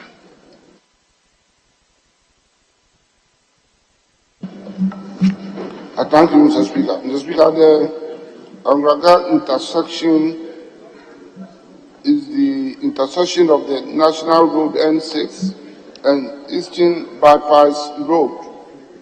It is one of the major bottlenecks along the transit route in the Ashanti region. And I want to touch on the Swami roundabout section. Mr. Speaker, the Swami roundabout is a five-legged intersection located within the Swami municipality. It connects the PV Obin bypass, that is at the airport, Angraga Junction, Mampong Road, Ofinsu Road, Western bypass, that's at Abrepo and Sofo Line interchange, and Kejetia Road. These are the five intersections. Mr. Speaker, the Swami roundabout has been identified as a major bottleneck in the road transportation system in Kumasi, characterized by severe congestion, high vehicular pedestrian conflicts, and accidents. The government has therefore prioritized the construction of a four-tier interchange at the Swami roundabout to solve the above challenges. Currently, Mr. Speaker, I begin with Angraga Junction. Engineering design studies are ongoing to confirm the proposal of an interchange at the location. The studies are scheduled to be ready by end of first quarter of 2023. Swami roundabout itself, sought for the design and construction of the Swami interchange, was cut on Tuesday, 18th October 2022 by His Excellency, the President of the Republic, Nana Addo Akufo-Addo. Mr. Speaker, the project will be undertaken in two phases. The first phase comprises the construction of a four-tier interchange at Swami. 2 overpasses at Abrepo Junction and Crowfrom Junction and the widening of sections of the Ring Road. Mr. Speaker, the second component comprises the construction of 3 overpasses, one each at Anumanje, Magazine New Road, and Abu Suakrua Junctions. the widening of the Ofinsu Road, the N10 Road into a 2x3 lane dual carriageway, and 15 kilometers of local roads and some junction improvement works. Mr. Speaker, will also be undertaken. I thank you, Mr. Speaker. Thank you very much. Honourable Member, any support? With respect, I would like the Minister, if you could furnish the house on my good self, contractor working on the Swami Runabout interchange. Thank you. Yes, Minister. He wants to know the contract.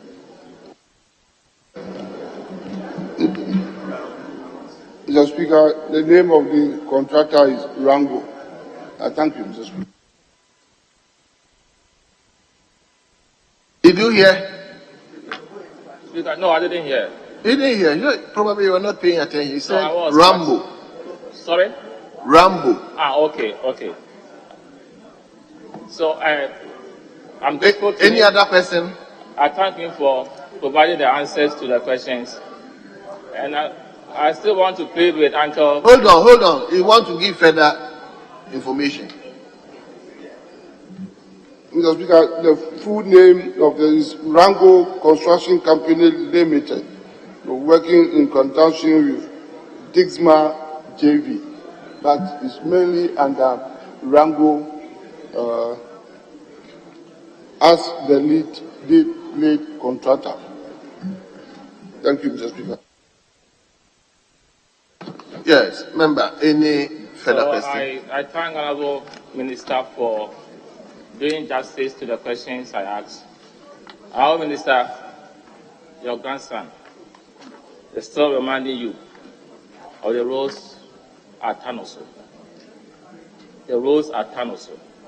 Please come to our aid. Thank you. Very well. So from Kwadraso, we move up north to Brekum East. Brekum, Honorable Nelson Shirley. Yes, Honorable, you have the floor now. Thank you, Speaker, for the opportunity to ask the Minister for Roads and Highways. When the contractor responsible for Brekum Inner City roads will go back to site, and the measures being taken to ensure the completion of the work within the scheduled time. Thank you.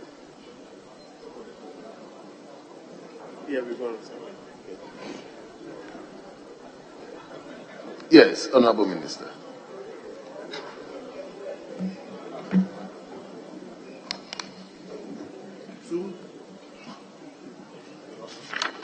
Thank you, Mr. Speaker. Mr. Speaker, the Brekum East municipality is one of the 6 municipalities in the Bono region.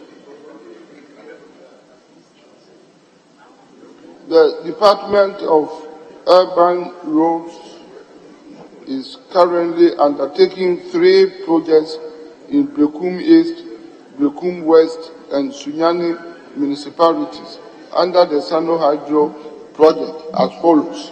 1. Sano Hydro Master Project Support Agreement, construction / rehabilitation of selected roads and interchange in Ghana, Phase 1, also known as Lot 6, dealing with Sunyani Inner City roads.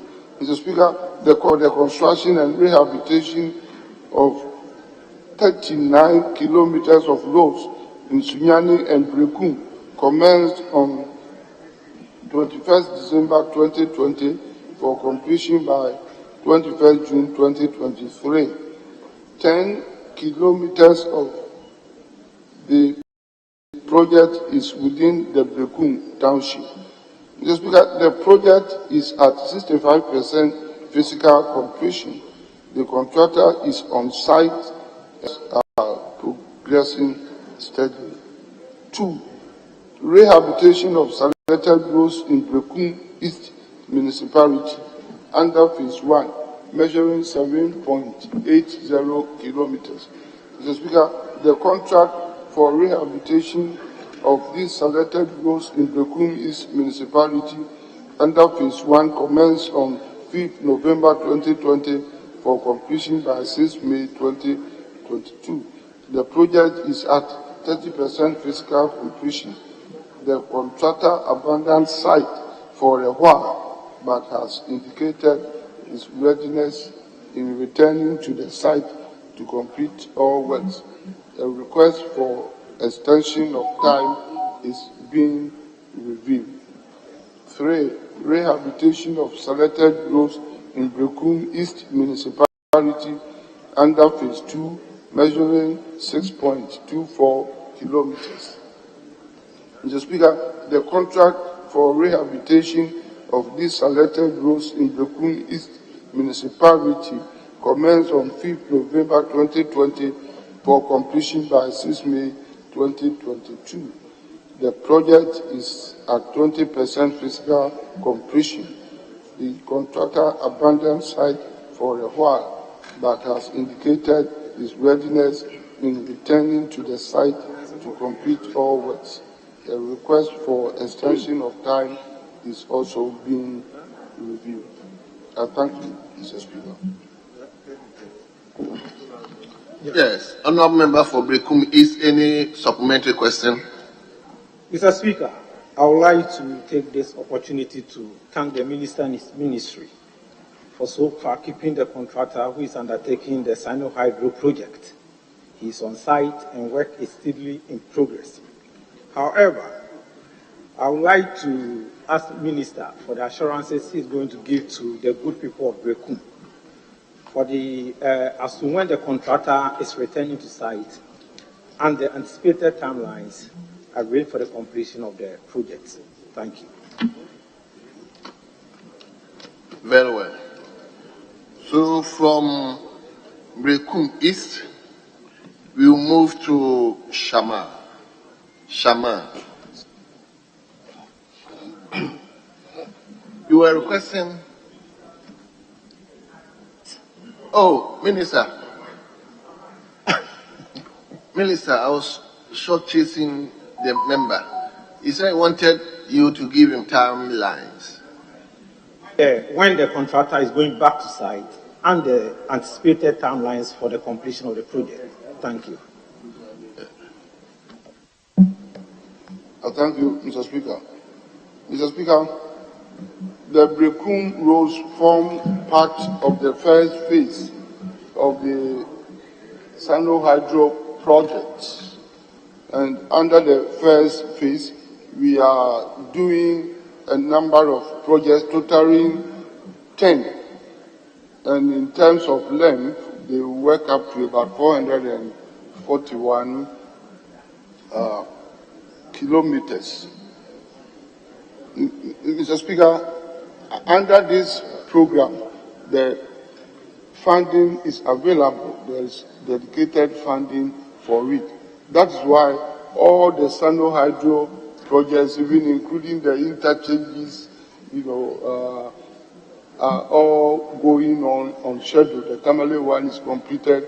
The Takrady one is advancing very fast, and all the inner city roads are all ongoing.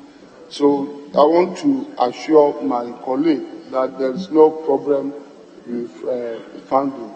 And the Sino Hydro people at Brekum itself, under the Phase 1, they are there on site.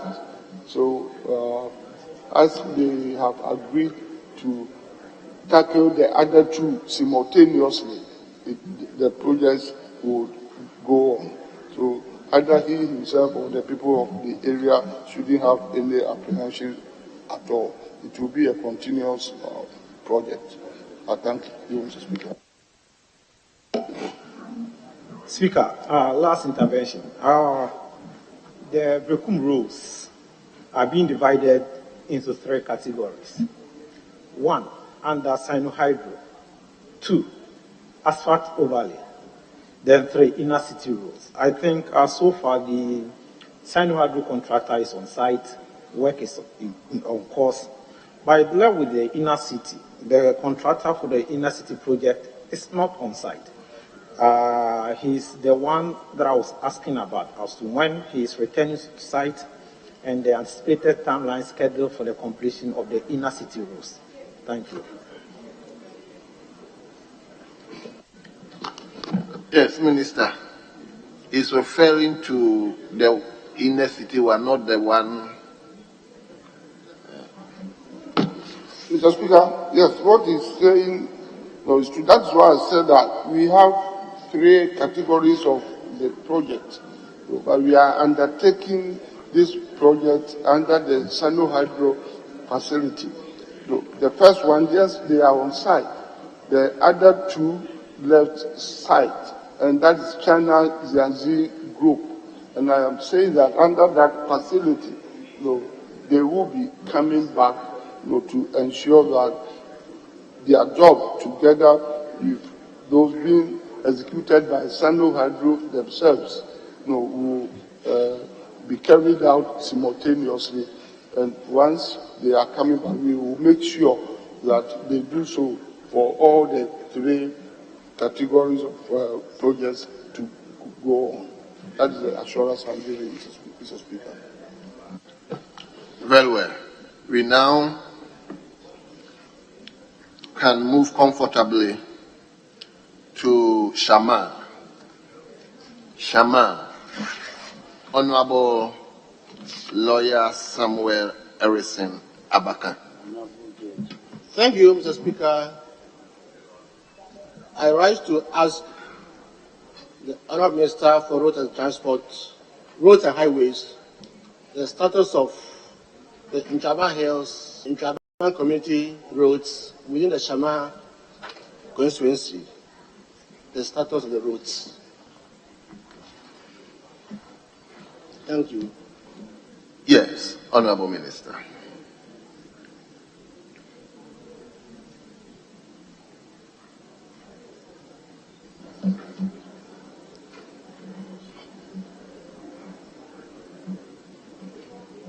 Thank you, Mr. Speaker. The Nchaban Hills and Upper Nchaban is a growing community that shares boundaries with Esipon, that's second D. The network of roads identified within the community is 5.4 kilometers and located in the Shama district of the Western region. Currently, there is no program on the road, but the future program is that, Mr. Speaker, engineering, design, and condition survey have been carried out on these roads. The estimates are currently being reviewed for approval, and procurement will be considered under the 2024 budget. I thank you, Mr. Speaker. Yes, Honorable Member, any supplementary question? Mr. Speaker, no supplementary question.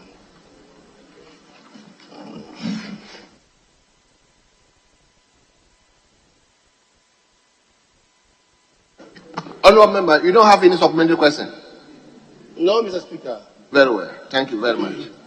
So, from Shama, we move to Bosome Frehon. Bosome Frehon. Yes. Amabuating. Yes, sir. My in-law, let's hear you. Thank you very much, Mr. Speaker, for the opportunity. I am arise to ask Speak up. Speak up. Sorry? Thank you, Mr. Speaker. I rise to ask the Minister for Roads and Highways when the following roads in the Bosome Frehon constituency will be constructed and made motorable.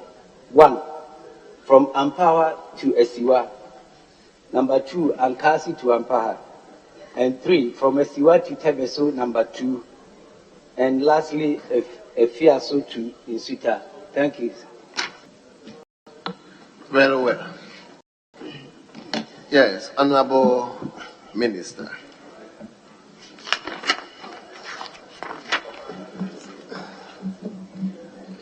I thank you, Mr. Speaker.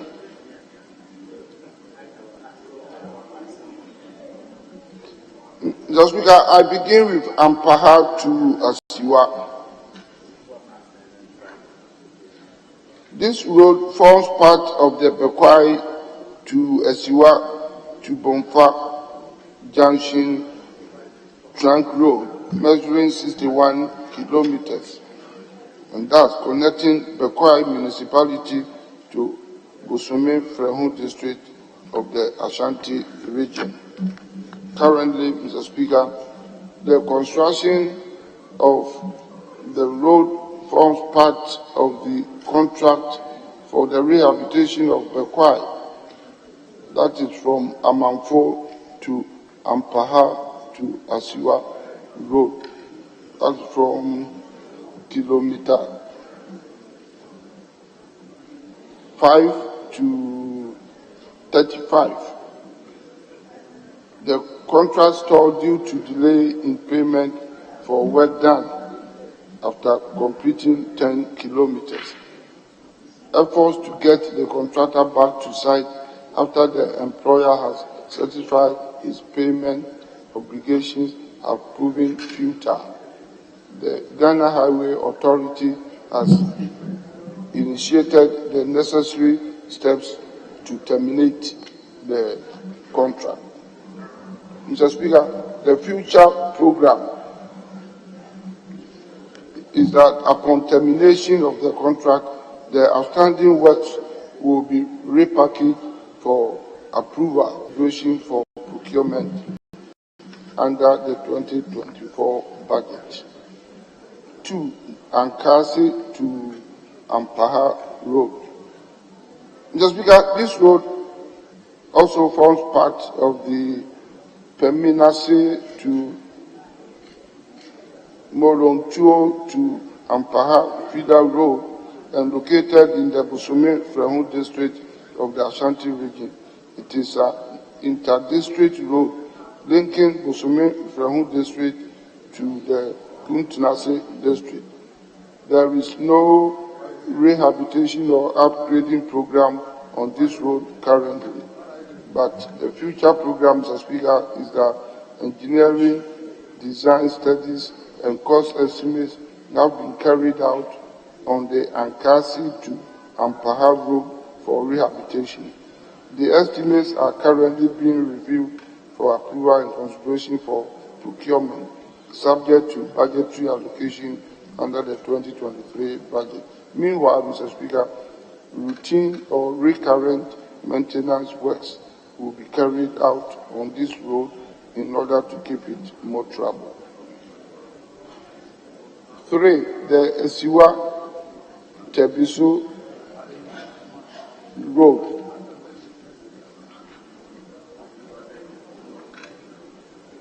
Mr. Speaker, this road, that is Esiwa to Tebisu number 2 road, is a feeder road measuring 18.6 kilometers and passes through Nsuayim town and located in the Bosome Frehu district of the Ashanti region. It is a gravel road with poor surface condition. Mr. Speaker, currently, this road section of the Esiwa Nsuayim section of the Esiwa Tebesu number 2 feeder road, which is 9.2 kilometers long, was packaged for upgrading in 2 separate contracts as follows.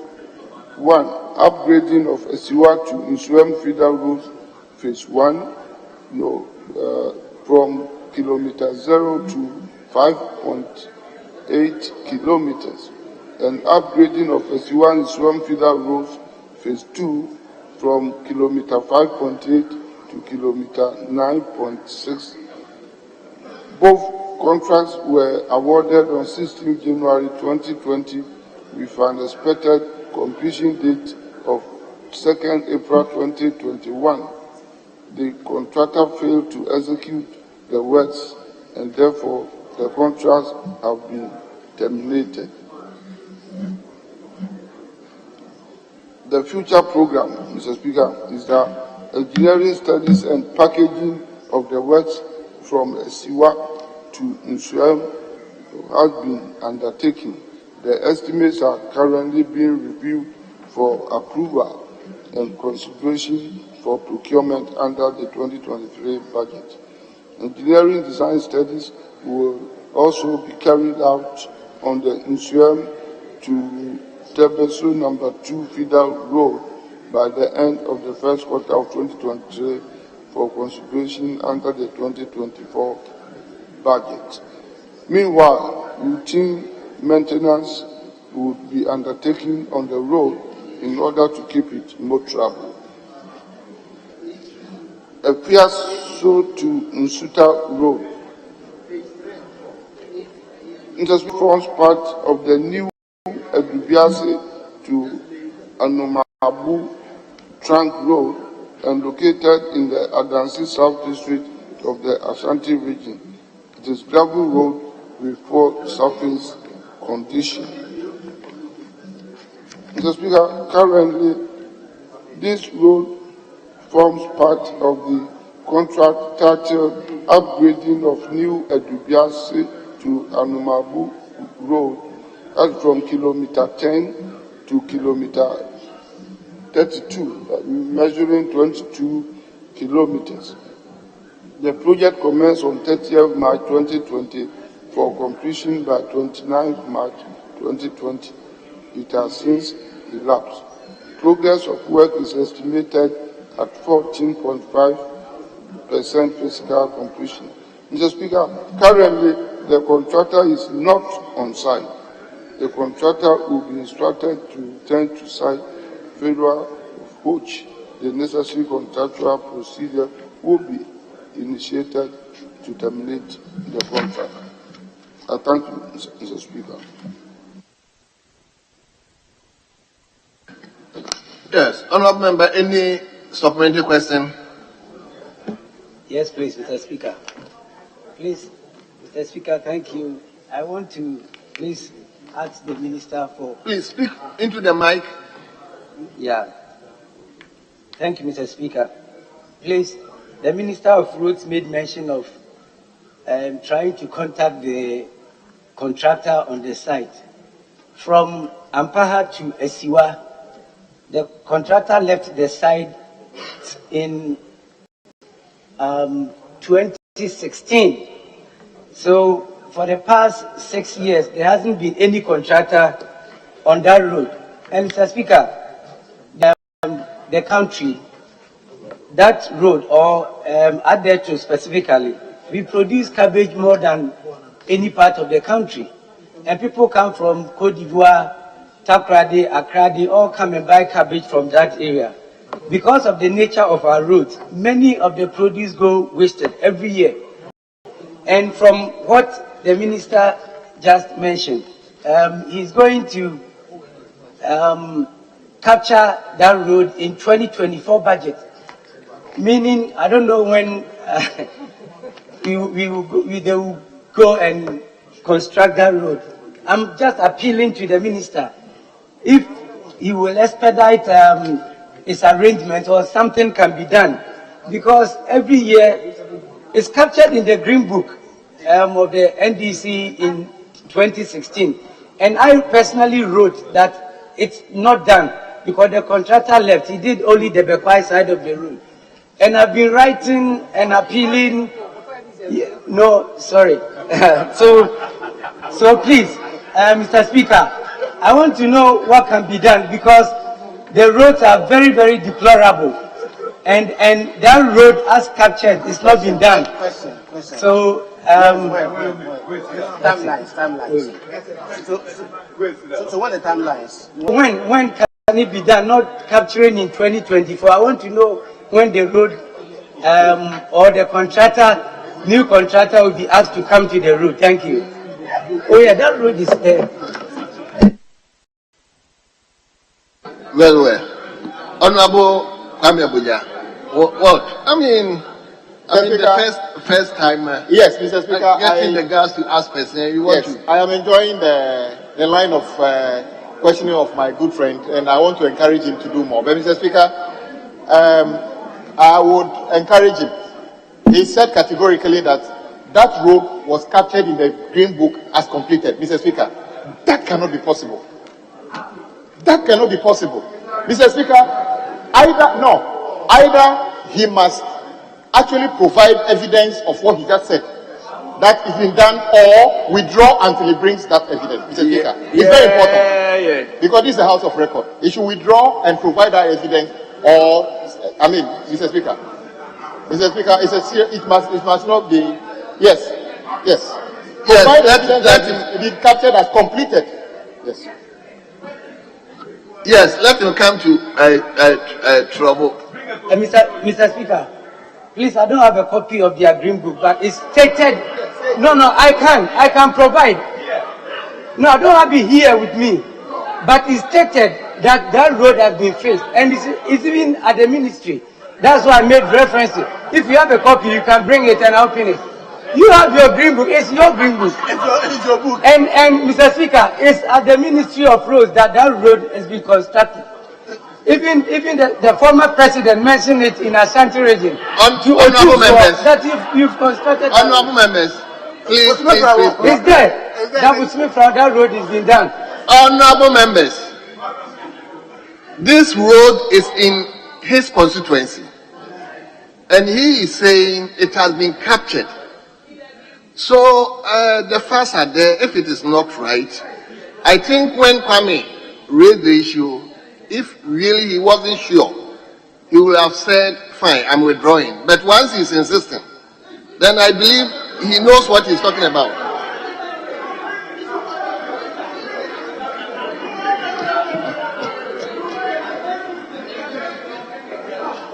Mr. Speaker.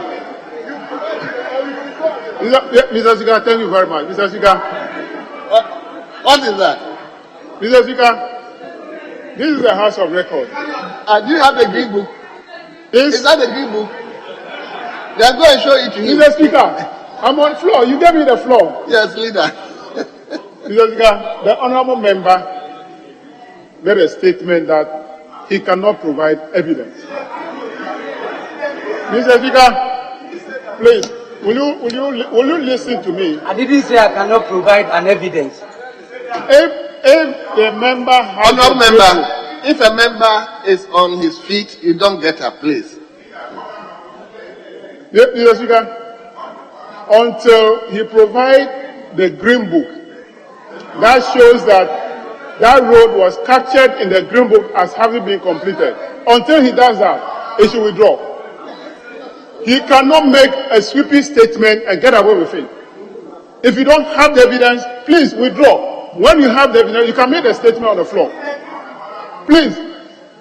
That is what we do on here. We speak with facts. If I come here to make a statement, a sweeping statement that I don't have anything, then I'll say that, it's in this newspaper. I don't have it here. And you will tell me that it should be accepted.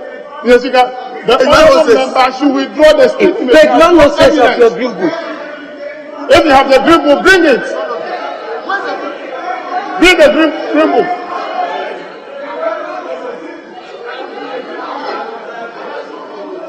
And read it. Mr. Speaker, I saw him. Honorable members. I saw him. A phone is not a Green Book.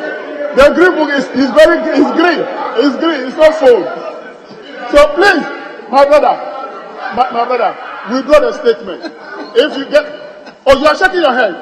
Mr. Speaker, I'm asking you to order him to withdraw the statement. Thank you very much. The speaker is here. I'll read it right now. Why should I withdraw something? The opposition is here. I'm going to read it. No. Honorable members. Please. It's here. Bonfa Junction, Asiwa Bekwai. It's here, Captain the Gun. I see Captain. 116 is there. Honorable member for Kandaso. Honorable member for Kandaso. 106 in your people. Honorable member for Kadaso, please. That you done it. They take the evidence. Honorable member for Kadaso, who has asked you to read anything from your phone? Honorable members. Honorable members. Honorable member for Esiwa Boswe Frehon, please. I'm not doubting you, but until you get the green book and provide it here, read for the hearing of all of us. Please. I'm not going to take any reading from the. So please provide a green book. You'll be allowed to table it. Don't worry, it's not over. So until then, please withdraw it.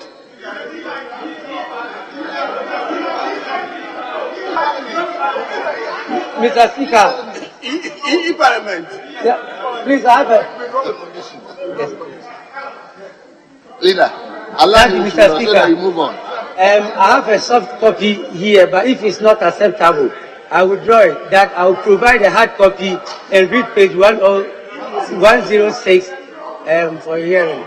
So, thank you, Mr. Speaker.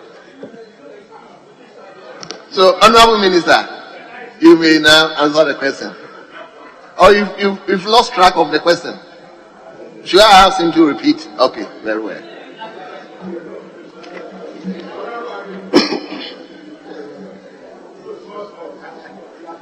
Yes, Mr. Speaker.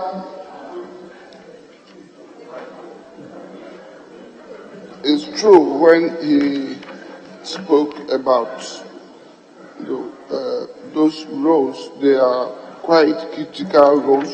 In fact, one of them, the Ampaha Esiwa Road, which was even awarded as far back as 2010, the contractor, and I stated under paragraph 2 of my answer under current program. Mr. Speaker, we've relieved from you, I restate it. Efforts to get the contractor back to site after the employer has satisfied his payment obligation have proven futile.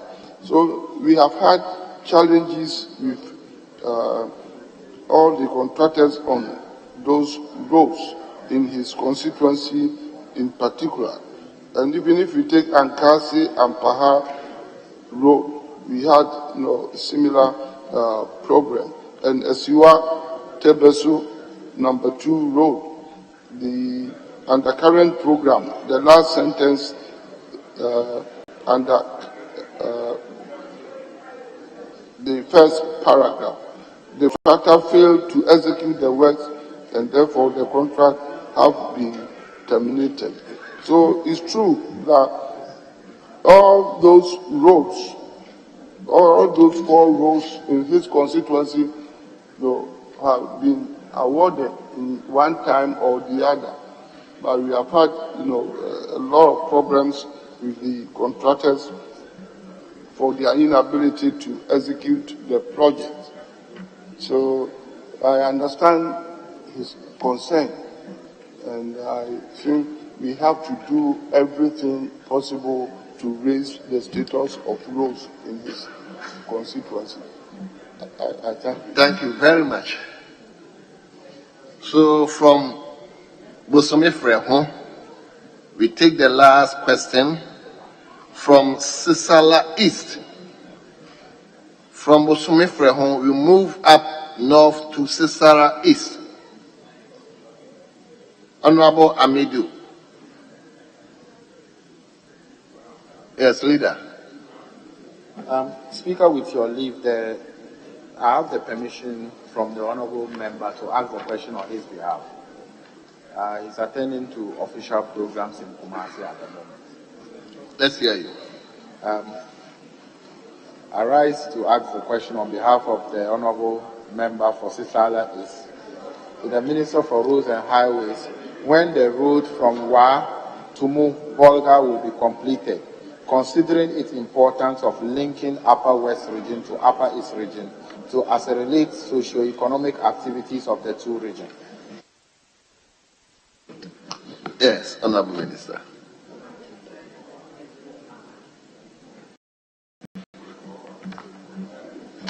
I thank you, Mr. Speaker. Mr. Speaker, the Wa to Tumu to Boga forms an integral part of the National Road N10 and N13, which connect Wa Tumu in the Upper West region and Boga in the Upper East region. Mr. Speaker, the road traverses 4 district boundaries, namely Nadori District, Jirapa, Lambusi District, Sisala East District of Upper West region, and Kasina Nankana District of the Upper East region. The road plays important role in the safe and efficient transportation of goods, such as farm produce and people between these two regions. That is of Upper West and Upper East.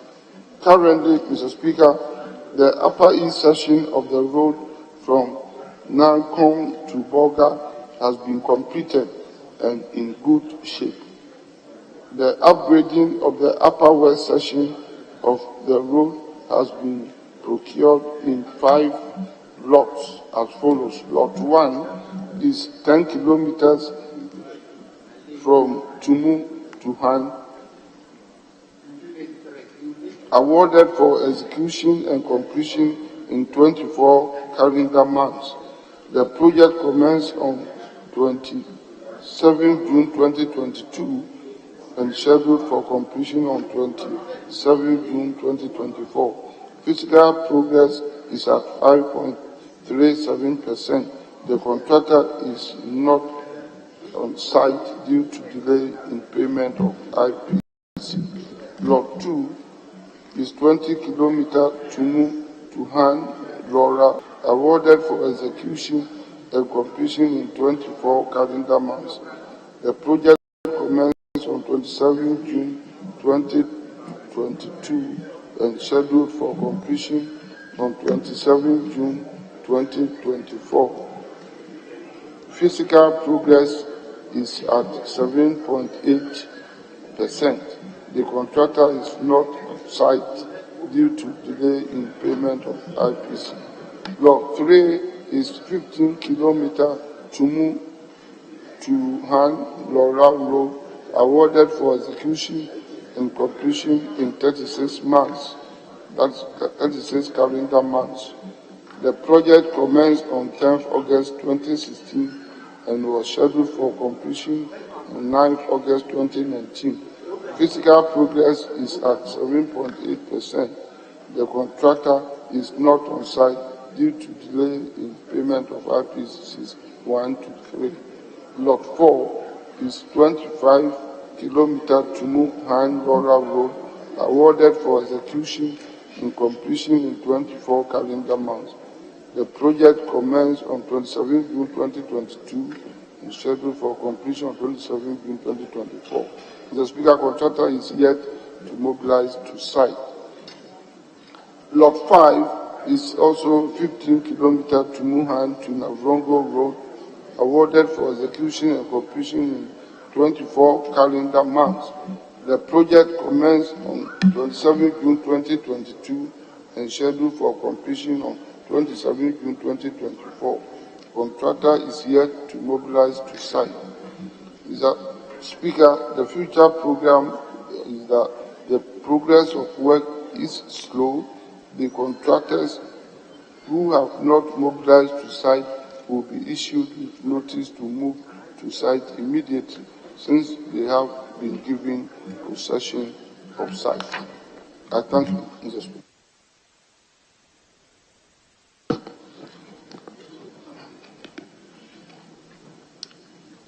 Thank you very much. You are from Sisala? Okay, so let him give you the opportunity to. Yes, I'm giving you opportunity to ask one. Thank you very much. Mr. Speaker. Mr. Speaker, this road is very important to the people of Sisala West, Sisala East, and Laura, and for that matter, Joppa constituency. Considering the fact that it links the Upper West to the Upper East region, I want to find out from the minister. Per the answer given, he says the Lot 3, which is 15 kilometers road from Tumu to Hen, was awarded in 2016. And the contractor moved to site, I think, on 10th August 2016. The contractor left site since 2019 due to payment of certificates raised by the contractor. I want to find out from the minister what he's doing to ensure that these contractors actually move back to site. Thank you. Yes, Minister. Tell us something.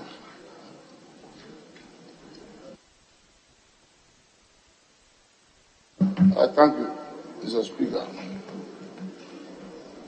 Mr. Speaker, lack of payment and delay payment to contractors generally has been with us all along from 2010, 2016, 2020. It has been with us.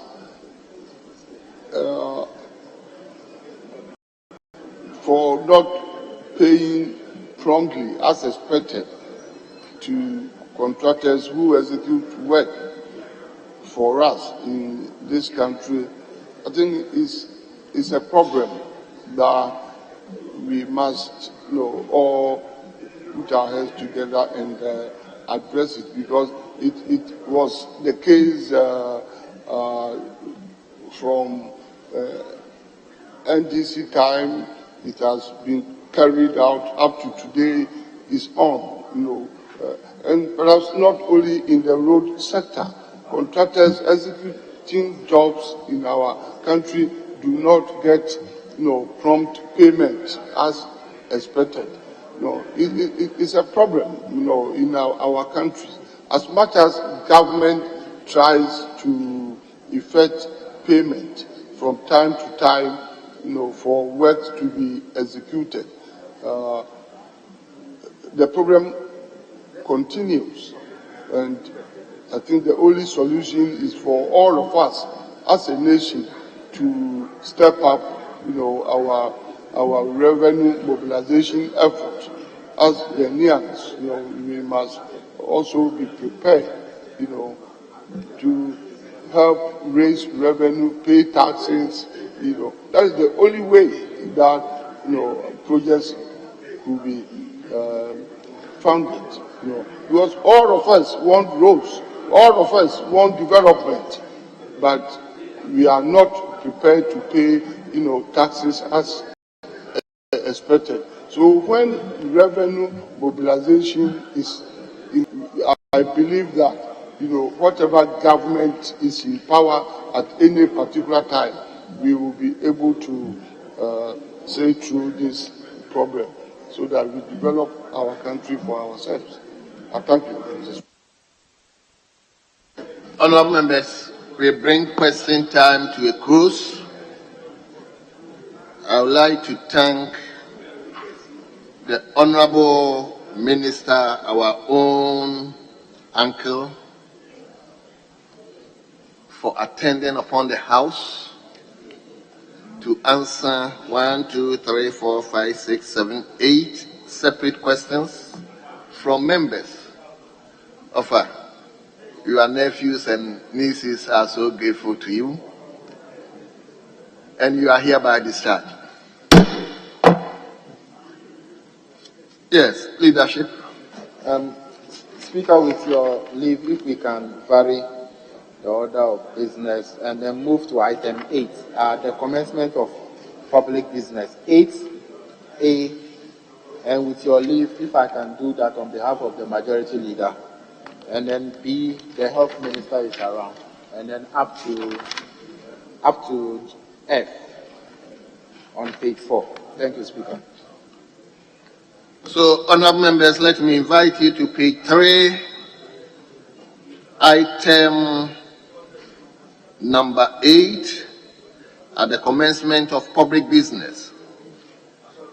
So is presentation of papers, and we'll begin with 8A by the majority leader. 28th Annual Report and Accounts of the National Commission for Civic Education 2021.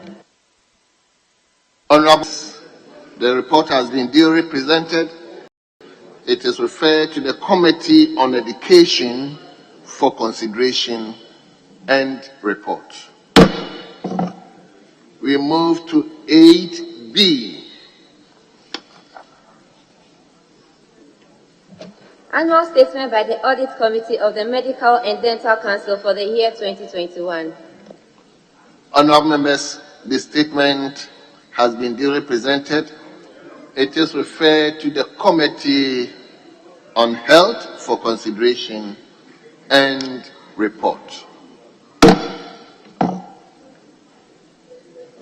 Speaker, with your leave, if the minister responsible for health can do C and D for us on page 3, and then E on page 4. With your leave, Mr. Speaker.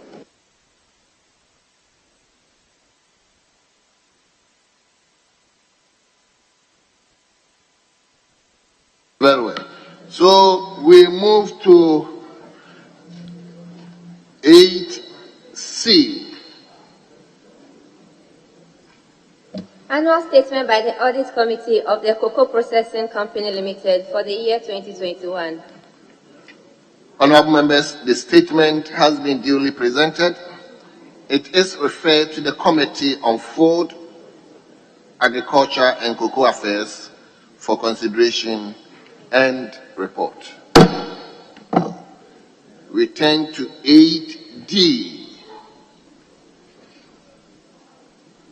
Annual Statement by the Audit Committee of the Ghana Railway Development Authority for the year 2021.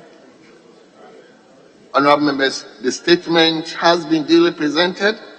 It is referred to the Committee on Roads and Transport for consideration and report.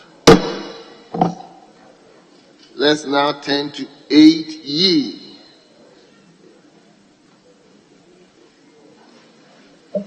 Performance Contract Review and Management Report of the Tema Shipyard Limited for the third quarter of the year 2022. Honorable members, the report has been duly presented. It is referred to the Committee on Roads and Transport for consideration and report.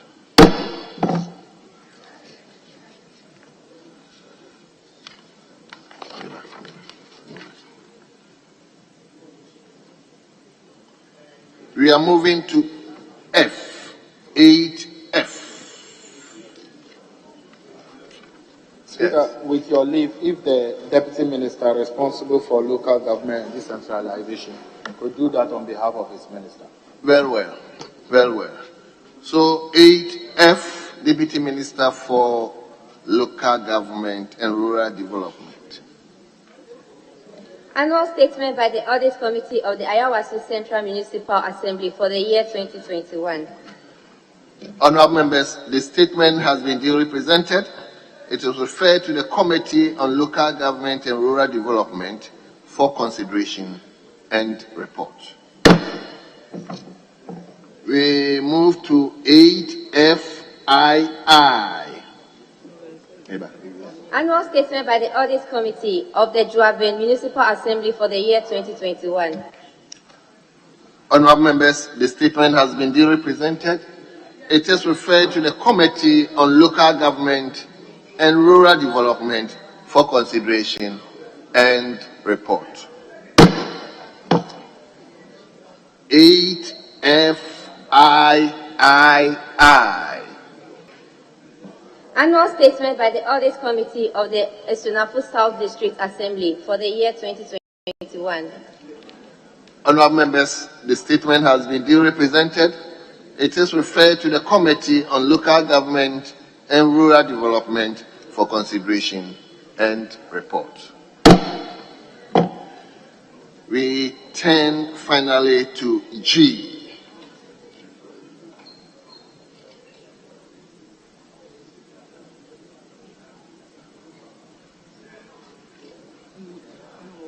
G. Please, let's finish. We'll come back. Speaker, respectfully, the chairman is not here. So if we can revert back to the original order paper, my colleague, the deputy minority leader, is saying there's a statement admitted, and the member is ready to read the statement. I can't hear you. Speaker, if we can return back to the original order paper 7 and do statements. The deputy minority leader is saying that there's a statement admitted, and the member is ready to read the statement. Mr. Speaker, a statement by Honourable Member for Gomo West has been admitted by Right Honourable Speaker. The member is here. There are students from his constituency who are here. So let's give him the opportunity to read. Well, but before we get to statement, let me make this correction. The first paper that was laid, the majority leader, incidentally, was laid on behalf of him by the deputy whip. I made a referral to Committee on Education. It should rather be Committee on a Special Budget. Committee on Special Budget. Please take note of that. Very well. So we turn to item 7. Item 7, statement time. And I'll invite our brother, Honorable Richard Jan Mensah, MP for Gomoa West constituency, whom I'm told some of his constituents are here. So, Honorable Member, we are now giving you the floor to read your statement. Right Honourable Speaker, I'm grateful for the opportunity to make a statement on the most pressing issue of concern to the good people of Gomoa West and Ghanaians. The recent persistent hikes in the prices of petroleum products in Ghana are gradually becoming the most dreaded nightmare confronting Ghanaians. One wonders what exactly could be the reasons behind the recent persistent hikes in petroleum products. Mr. Speaker, petroleum products such as petrol, diesel, LPG, premix, etc. have become crucial components of our lives as Ghanaians. The economy virtually survives on petroleum products. A wide range of economic indicators, including the general prices of goods and services, such as food prices, transport fares, etc., are heavily driven by the prices of petroleum products. Data from the National Petroleum Authority website indicates that between January 1999 and September 2022, Ghana consumes 65,535,805.37 metric tons of petroleum products. This directly illustrates how crucial petroleum products are to the lives of the ordinary Ghanaian. Mr. Speaker, for this reason, the recent persistent price hikes in petroleum products have become a great concern to the ordinary Ghanaian. Prices of petroleum products have increased over the years, with this year witnessing the most astronomical increase. At the beginning of the year, the government made the ordinary Ghanaian to understand that the increasing prices of petroleum products were due to external factors like COVID-19 pandemic challenges and the Russia-Ukraine war.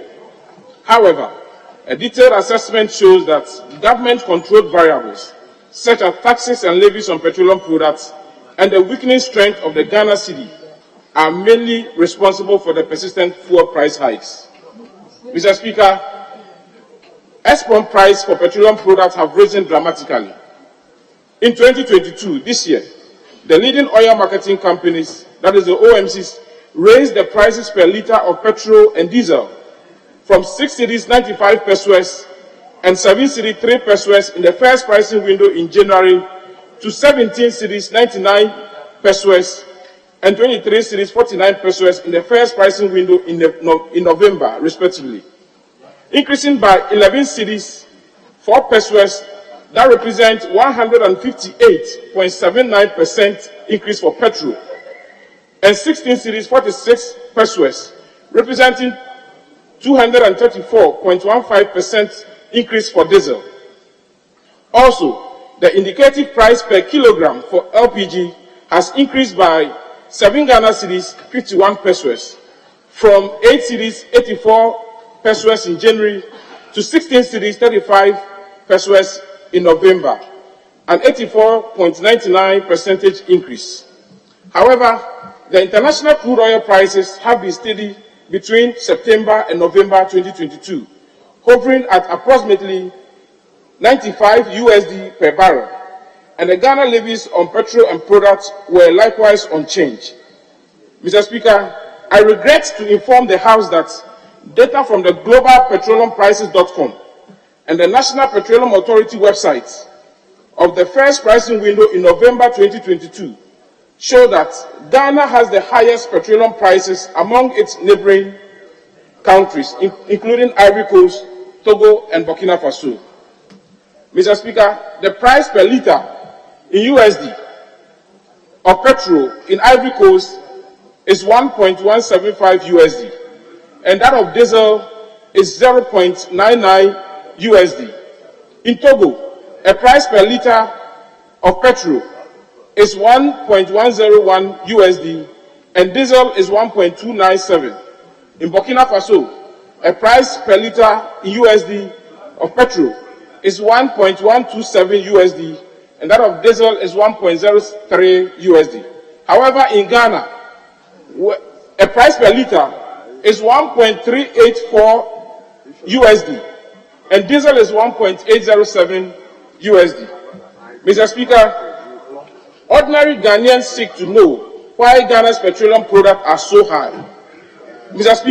Speaker, the obvious answer is the depreciation of the Ghana cedis against major foreign currencies, besides taxes and levies on the export prices.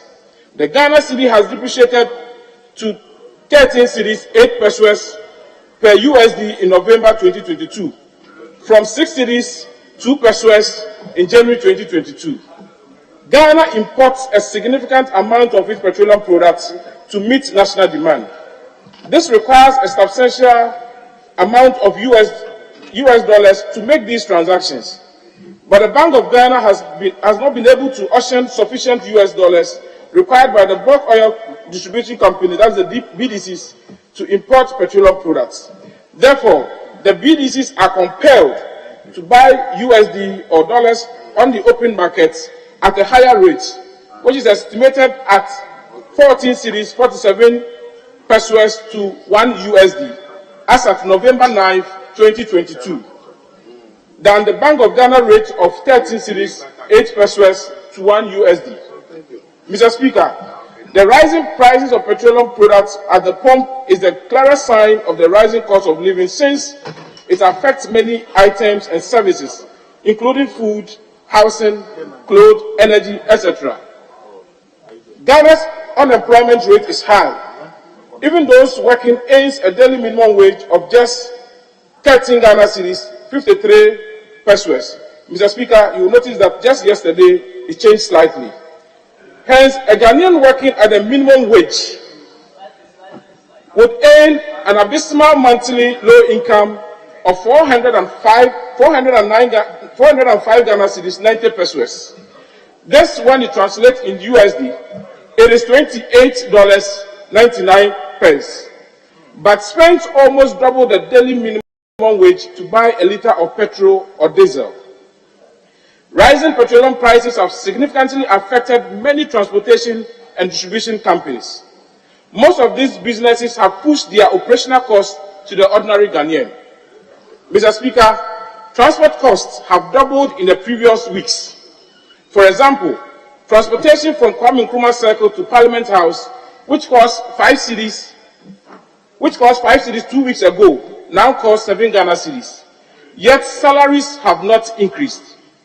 Mr. Speaker, a national service person posted to Parliament House and living in Tabora, one of the closest locality in Parliament, would need to pay 36 Ghana cedis a day, which translates to 720 Ghana cedis if he works for 20 days, to commute to and from Parliament. Sadly, national service personnel only receive 559 Ghana cedis per month as allowance. This means the person will have to borrow an additional 170 Ghana cedis a month for transport alone. Mr. Speaker, how would the national service personnel buy food and clothing and pay for accommodation?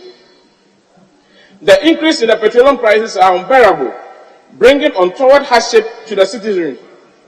As an MP, Mr. Speaker, it used to cost me 560 Ghana cedis to fuel my Toyota Fortuner 2.7-liter engine while driving from Accra to my constituency, Gomoa West, a few weeks ago.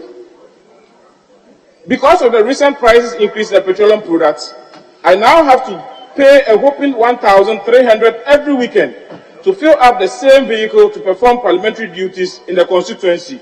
This excludes weekdays fuel costs to Parliament. Imagine how a parliamentarian representing the good people of Nandom, which is about 830 kilometers from Accra, will spend on fuel to visit the constituent on weekends. Moreover, the fare of VIP buses from Accra to Kumasi has risen from 80 Ghana cedis to 120 Ghana cedis in the last 2 weeks. A 90-kilometer journey from Circle to Koforidua now costs 43 Ghana cedis, up from the 31 Ghana cedis in October 2022.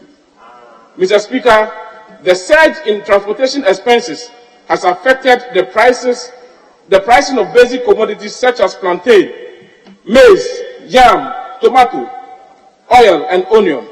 A bunch of plantain, that is apim, that cost 20 Ghana cedis in September, now costs between 50 Ghana cedis and 60 Ghana cedis. A 10 cedi tuber of yam now costs 26 Ghana cedis, even though we are in the harvesting season of these staple crops. Again, 4.5 liter of palm oil, which costs 80 Ghana cedis, is now selling 110 Ghana cedis. Mr. Speaker, a bag of sachet water now costs between 10 Ghana cedis to 15 Ghana cedis, up from 6 cedis in October. Mr. Speaker, bottled and sachet water producers have increased their prices due to the rising fuel prices. The situation is pitiful and poses a serious national security threat. Mr. Speaker, as the LPG price escalates, Ghana's climate change initiative will be worthless because the rural LPG promotion program to minimize wood fuel usage will not accomplish its objective. How can the average Ghanaian in Gomoa Debiso, Ejumaku Asasan, Ewutu Bontrase, Gomoa Olefreku, Dagasombo, and Asasewa continue to use LPG if a 14 kg cylinder costs more than 200 Ghana cedis? Due to the increased fuel prices, the charcoal demand has increased, increasing the charcoal price from 80 Ghana cedis a bag from October to 110 Ghana cedis in November 2022. Mr. Speaker, Ghanaians are suffering, and the government must immediately put measures in place to curtail petroleum products skyrocketing prices to ease the plight of the ordinary citizen.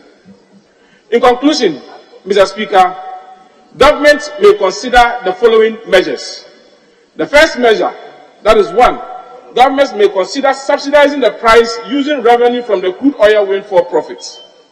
2, government may have to suspend petroleum taxes and levies until the price per liter falls below 10 Ghana cedis.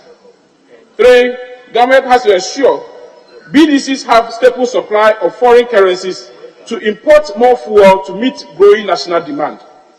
4, government may have to engage BOG, that is Bank of Ghana, an association of bankers, on the single obligor limits, as trading lines issued to BDCs have reduced drastically because of the depreciation cedi. 5, government may have to engage and support BDCs to enable them to import cheaper petroleum products with 50 ppm quality to lower the S refinery prices. And the sixth one, government will have to take a second look at the cost of discharging petroleum products in Ghana, especially at the ports and CBM charges, which are highest in the sub-region. The seventh, government may have to compel the metro mass transport and the bus rapid transport system, that is the Ayalolo, which His Excellency John Dramani Mahama introduced, to provide adequate and cheaper public buses to ease the transportation hardship on Ghanaians. Mr. Speaker, over the medium and long term, the government should consider the following measures. One, the government may have to conduct high-level stakeholder engagement, including industry practitioners, civil society organizations, and parliament, to find a lasting solution to the fuel price hikes.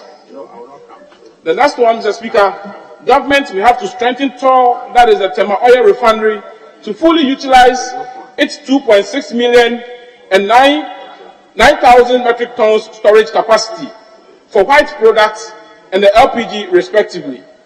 Three, Mr. Speaker, government may have to create a favorable atmosphere to boost private sector investment in petroleum refinery to increase local production. Four, government may have to revive TOR's core objective of processing crude oil locally to cut foreign exchange expenditure and enhance petroleum product availability.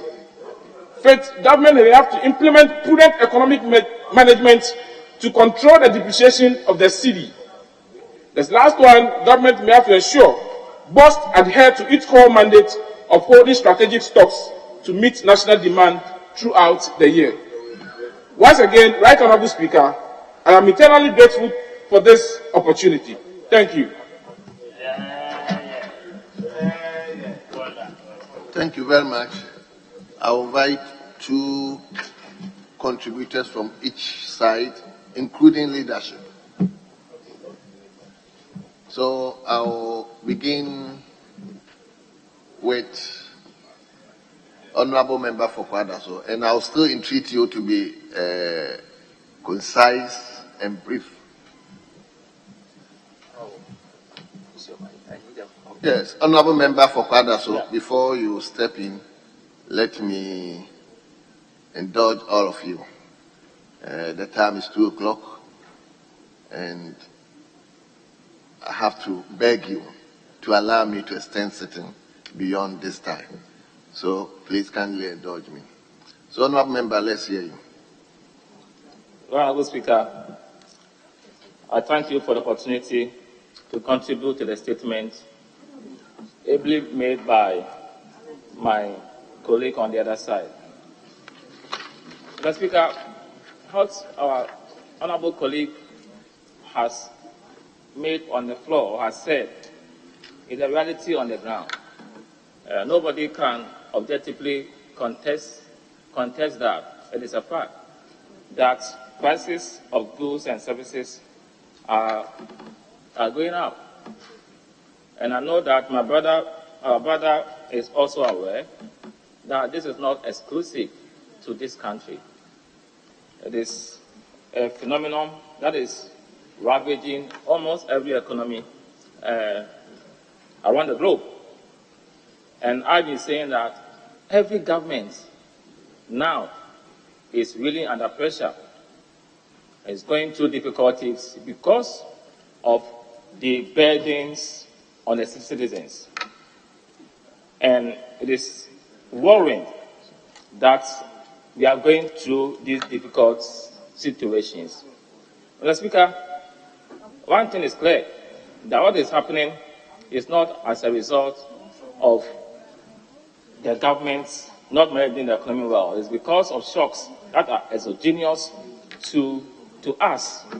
And I think that all of us, as we share the pains and burdens of the ordinary citizen, must find ways of ensuring that government and all of us come up with interventions that will help us to soothe the pains of the masses.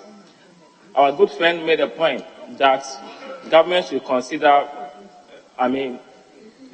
introducing some subsidies And I think that I agree with him. But on the other hand, I am of the opinion that if that is done, it's a very good call. If that is done, we are also likely going to lose some revenues that will hinder the government from undertaking some equally important developments in the society.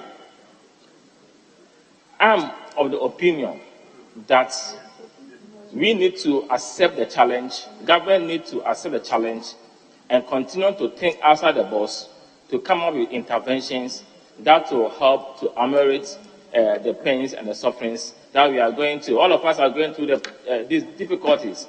I mean, fuel prices have gone up. The amount of money that you use to fill your tank has gone up. It is worrying. I don't think that the government is happy about that.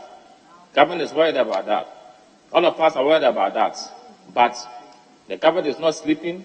The government is doing all that she can do to ensure that the pains that the citizens are going to, all of us are going to, are brought to the barest minimum. So, Mr. Speaker, I want to commend our good friend for bringing this reality that is confronting every country to the fore.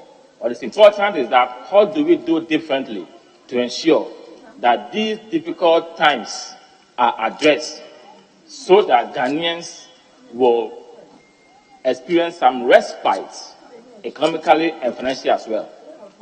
With these few words, Mr. Speaker, I'm grateful to you and I wish all of us a nice weekend. Thank you.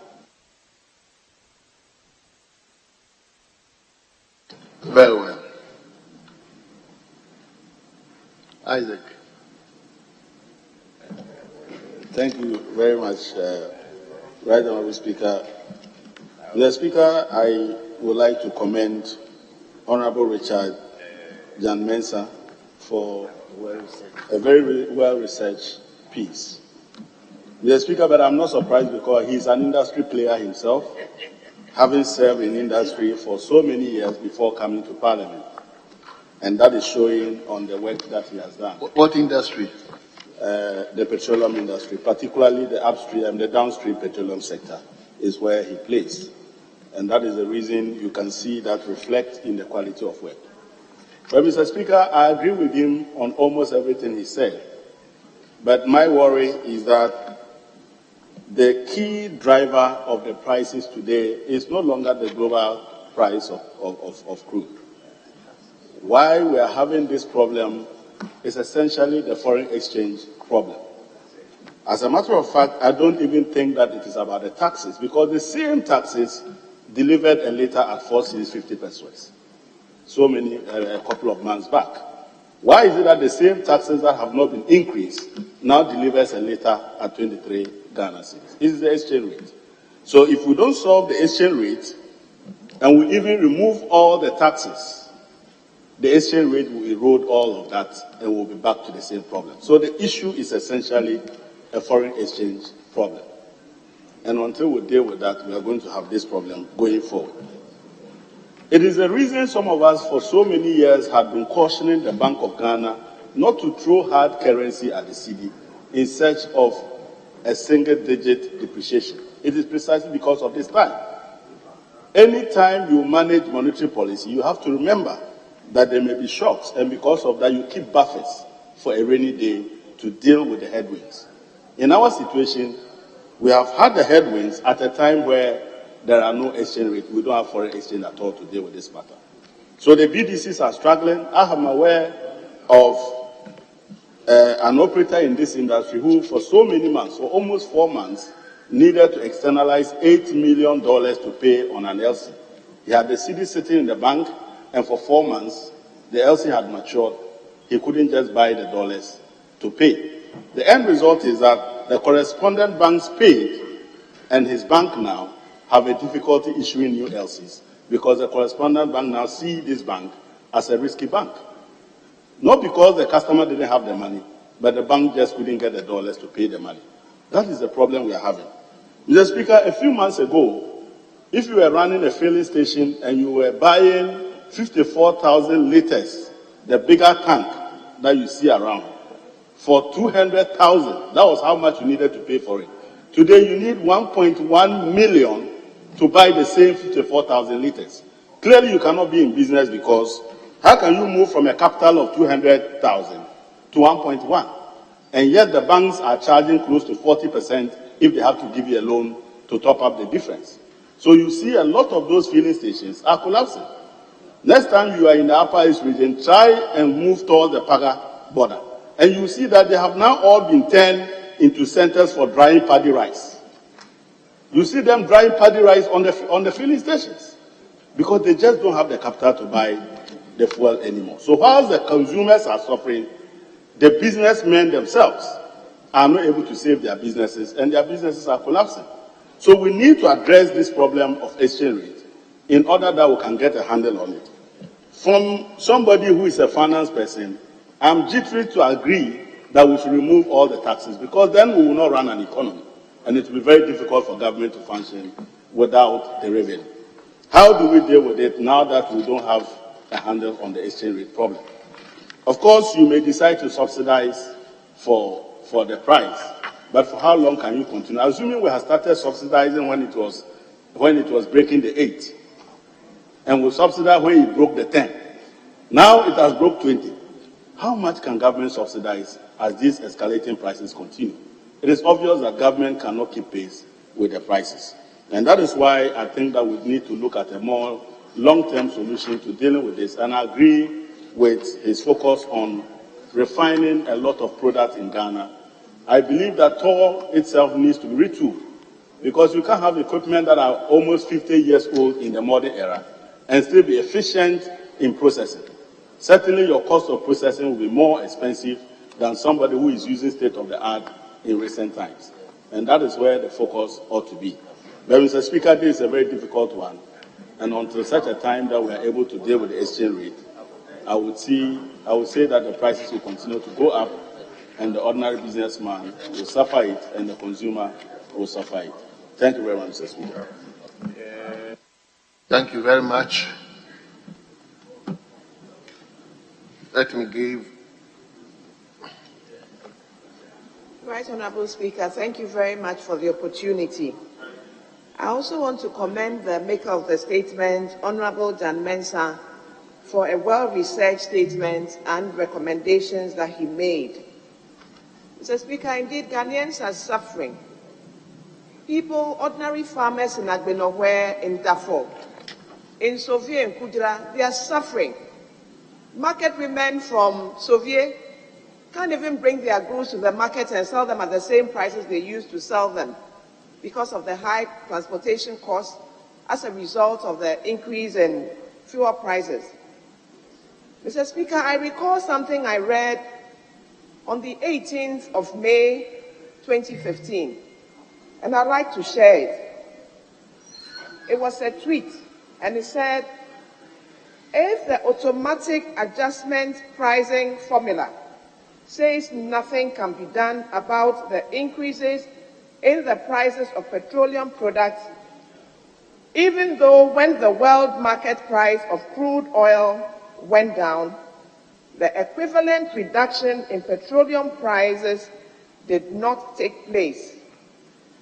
Government can at least, let me emphasize, at least ease the suffering of Ghanaians and business by reducing significantly or at least abolishing the taxes on diesel and petroleum prices of petroleum products. That will be a sign of a sensitive government. This was by Nana Akufo-Addo, tweeting from Berlin, 18th of May, 2015. Now he has the affairs of the country in his hands. Can't he be a little bit more sensitive to the ordinary Ghanaian who is suffering and do something about this astronomical increment in the prices of fuel? Going to my constituency, I used to spend like 1,000 Ghana cedis on fuel. Today I'm spending 3 times that amount to go and do business in the constituency without any increment in my take-home pay at the end of the month. Mr. Speaker, something has to be done. The Ghanaian is suffering. People can't make ends meet. People can't even take transport to their offices. People have resorted to walking, riding bikes. It's indeed a dire situation. And we expect the president to be a bit sensitive the way he asks others to be sensitive to the plight of Ghanaians and ensure that the prices of petroleum products come down, because the ripple effect on everything is very, very bad, and it affects every sector of the economy. So all we are asking is President Nana Addo Dankwa Akufo-Addo should be more sensitive, or should apply the same sensitivity he tweeted on the 18th of May 2015, so that the prices of products will come down and the average Ghanaian will have life a little bit better than we are facing right now. Mr. Speaker, thank the maker of the statement. All the things he's recommended is free advice, free consultation. And I think if the government will take it seriously and implement some of these things, our sufferings will be reduced. Mr. Speaker, I want to thank you so much for the opportunity, and thanks again to the maker of the statement. Thank you, Mr. Speaker. So I'm yielding, I'm taking the last, okay. Yes.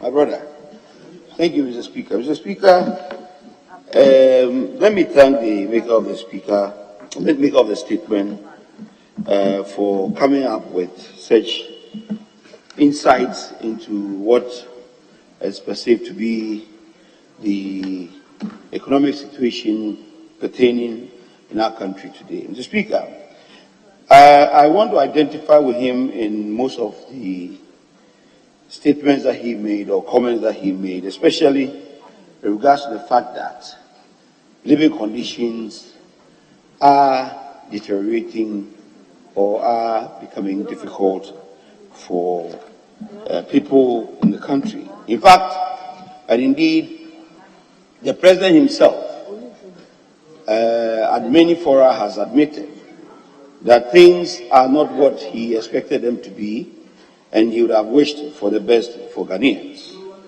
But however, don't let us forget why and how we got to this point. The situation we find ourselves in today did not start yesterday, only commenced in 2017 when MPP came into government.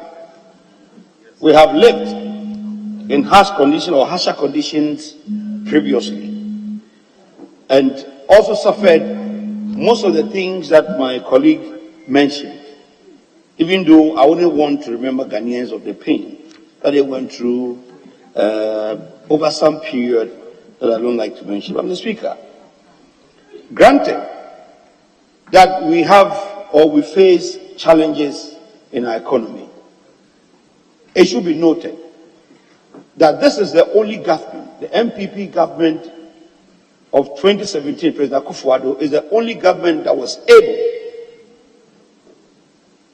to dash Ghanaians a whole year of electricity and water bills.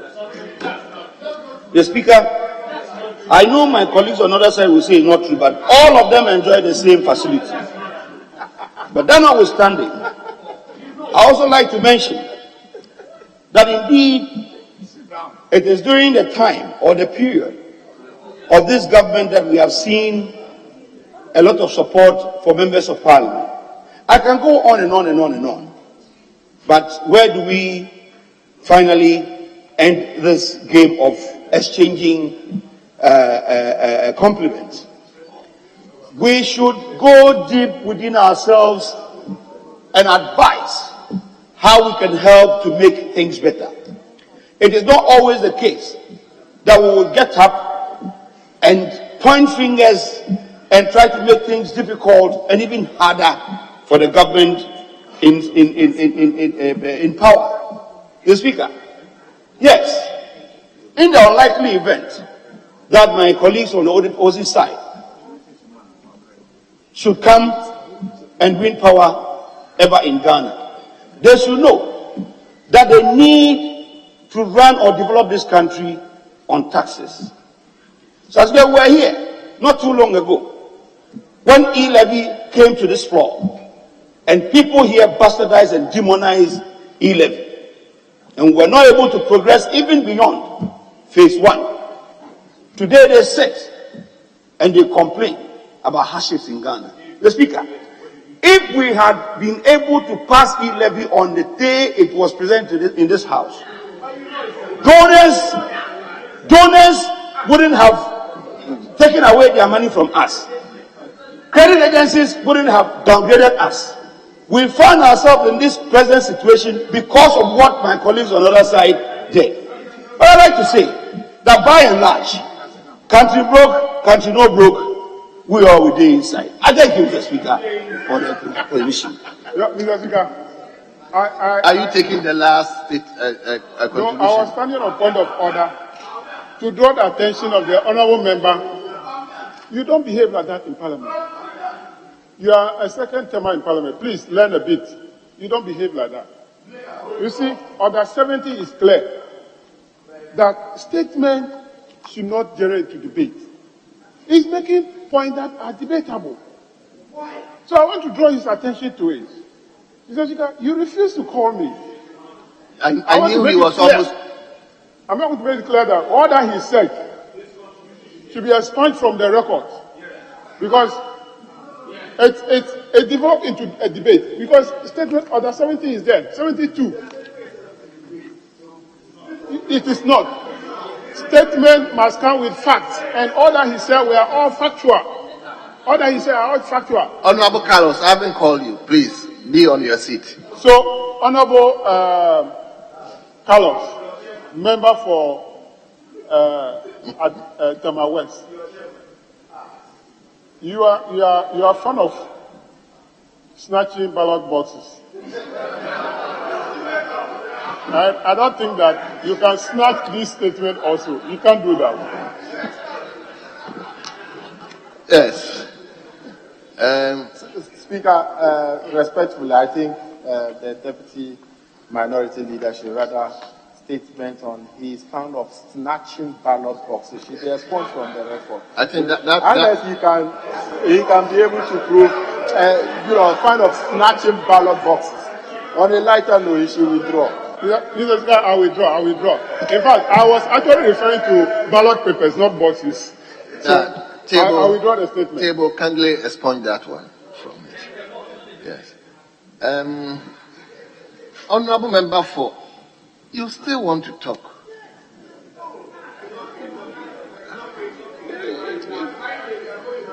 You've had enough. Today is Friday.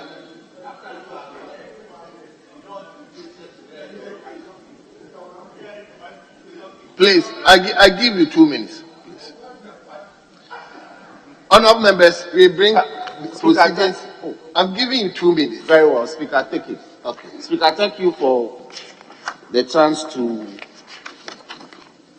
make some comments in respect of the statement on the floor. Mr. Speaker, the member who has brought this matter to the attention of the House needs to be commended. Mr. Speaker, there's a research opted by one Doris Sesu. Mr. Speaker, she states that between October 2020 and October this year, prices of fuel or gasoline has increased by 110 times. 110 times. The article is here, right here, Doris Sesu. Mr. Speaker, within that time, the price has increased by 600%. 110 times. And Mr. Speaker, the import is that even contractors who were awarded state contracts in 2020 to undertake projects, the price change in fuel of diesel alone has thrown their cost of construction out of gear. That is the implication.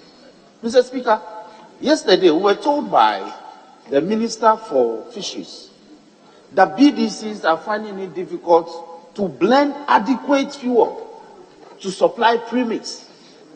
And Mr. Speaker, I say that premix is of urgent nature for my people in South Dai. There's a whole economy on the water lake. So these price changes, it's not something that as a house we should take lightly. Mr. Speaker, let me focus on two other things.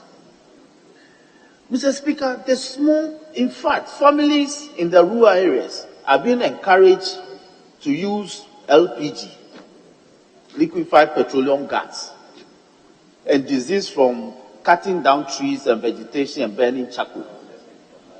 Today, the high prices of some of these products is compelling these families to go back to this, that is degradation of the environment, to burn firewood into charcoal so that they can obtain livelihood. So as a house, we need to take this matter as a matter of urgent nature and see what can be done. And my brother alluded to the fact that it all boils down to the depreciation in the city. Because, Mr. Speaker, if you needed 6,000 Ghana cedis to get $1,000 in January, today you need 15,000 cedis to be able to get that. And that is where the problem is. So, Mr. Speaker, with these few words, I want to commend my brother for bringing this to the attention of the House. And we need, the statement must not end here, Mr. Speaker. Something must be done. And you are in the chair. I know that you can give the appropriate directive to the appropriate committee to look into this matter and come back with a report. Mr. Speaker, I thank you for the opportunity. Thank you very much. Leadership, tell us something. Let's any indication. Speaker, we are in your hands. A lot have been done. It's past 2 p.m. So we are in your hands for adjournment. Yes. Honourable members, the time is 2:25. I think I have to thank you for indulging me. And you bring proceedings to a close. We will adjourn to Tuesday, 10 o'clock in the forenoon. Tuesday, 10 o'clock in the forenoon. You know, next week is budget week. So we will begin from Tuesday. So the House stands adjourned.